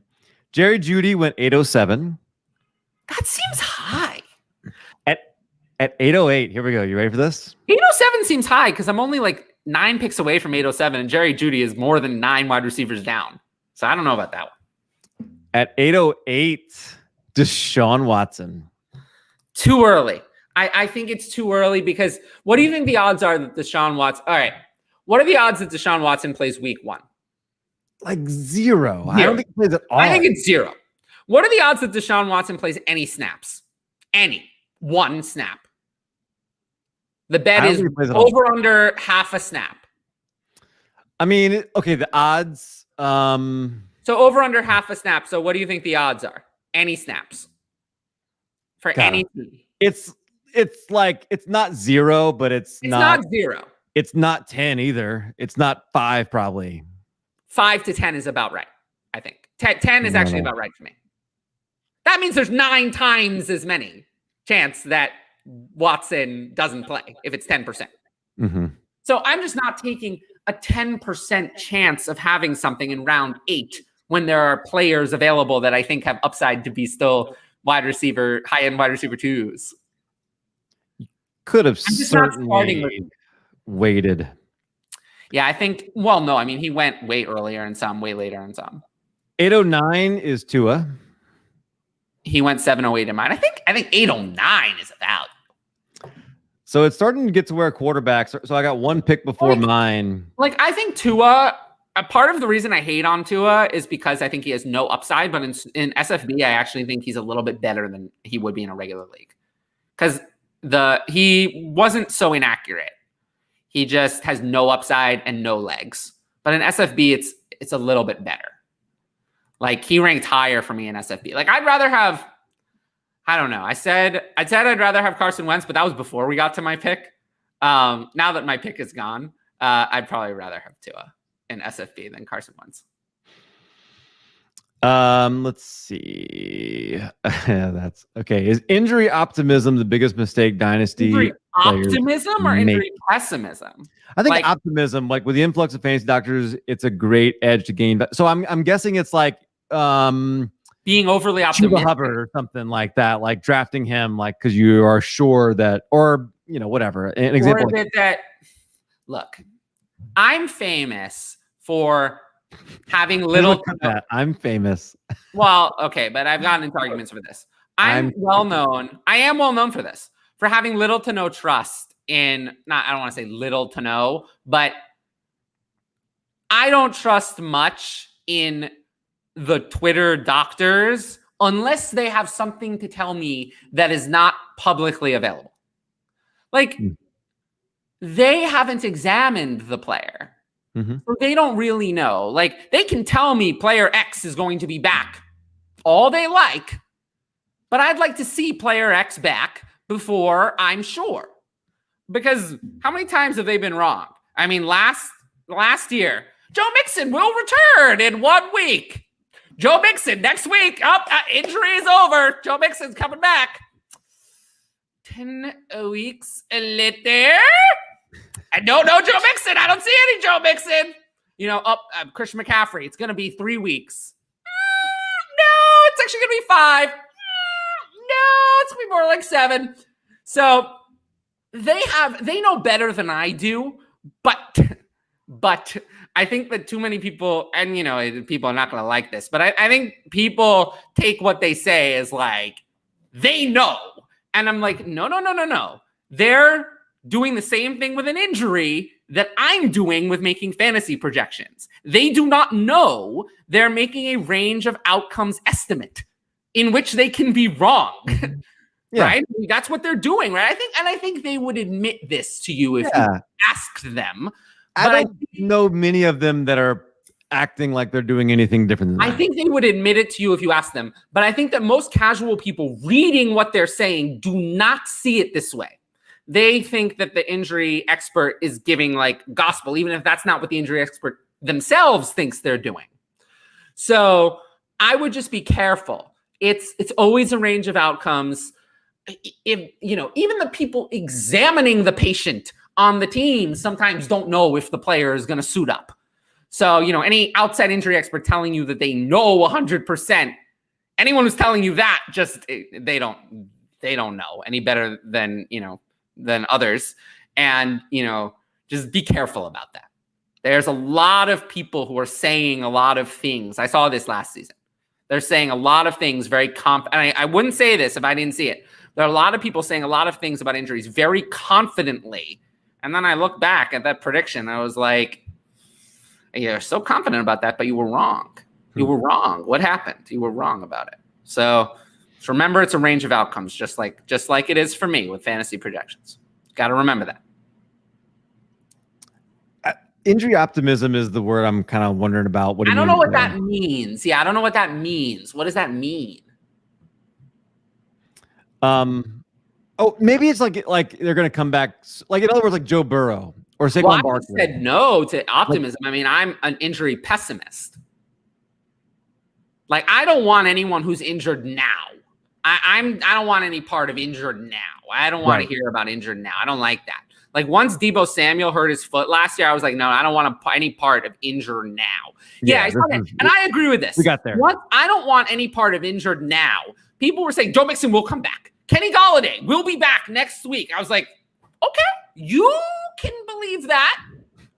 I'll wait for Kenny Golladay to be off the injury report and actually come back before I believe it. Mm-hmm. So I am a big injury pessimist, 100% an injury pessimist. Okay, he's saying coming back to where they were post-injury. For a quarterback, I'm not concerned. For other positions, I have concerns. Depends on the injury. Like, that mindset definitely would have taken you out of taking Alvin Kamara last year. Yes, but it also would have allowed me to avoid Deebo Samuel. It would have allowed me to avoid buying the injury dip on Joe Mixon or Kenny Golladay. And it also would have allowed me to avoid some other errors that would, there were a lot of errors that would have avoided. It would have any buying of Christian McCaffrey. I would have avoided that during last season, right? Mm-hmm. So there were, you say a couple examples, but I can point to a lot of examples where that injury pessimism would have paid off and paid off big time.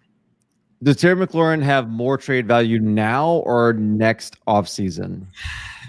I think now. Right now, could you get Devontae Adams for Terry McLaurin? Not anymore. What about next offseason? Well, Devontae Adams' value is going to go away. What about Terry McLaurin or DeAndre Hopkins? Man, still Nuke, but Nuke's value. But next season, it'll probably be Terry, right? Yeah, but that's Nuke going down, not Terry going up. Those are players being drafted ahead of him. No, I get it. Maybe next. He needs the quarterback upgrade, though. Like, he needs a quarterback upgrade, not to a maybe.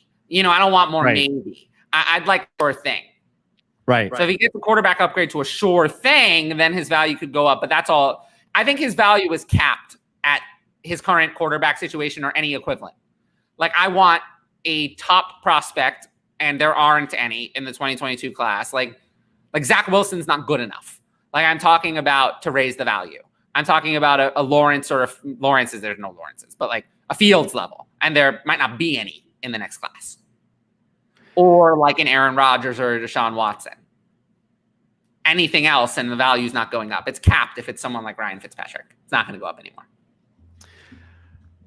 Tyler, so you got a show coming up this Thursday with me. With you, yes. What else do you have going on? I mean, I have a lot going on. Do you want me? I mean, look. Tell me, are there shows we can go check you out on? Like, what else? Like, is there? All right. I mean, here. Now that we're at the end of the show, I will not post this as all of us. But here, I will drop the link. If you're following the live chat, there is the link to my Patreon. If you want to subscribe to that. And then I will also drop the link to my DLF author profile. So if you click on those things, you can find all my articles at that link and my Patreon at that link. And then everything else, I mean, the YouTube content, you find it right here. And then my articles, the Twitter. If you want, I have another podcast. It's a much shorter show, and I'll drop you the link for that too. There you go. That's the link to the Twitter, which has all the episodes of my other podcast called Dynasty Duo. So Dynasty Duo, this show, which you're already on, the YouTube channel, articles, Patreon. That's it, right? That's my big for. Obviously follow me on Twitter. My @'s right there at DLF_carp. Everything that I do goes through there. So you'll never miss anything if you follow me on Twitter. Very good. Well, on this here YouTube channel, you can find me doing a couple of really cool previews between now and the next time that we are live.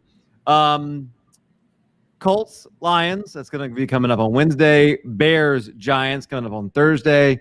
And Chiefs on Friday. That's all right here on the DLF YouTube channel. Addison's dropping content all the time. Make sure you're checking that out.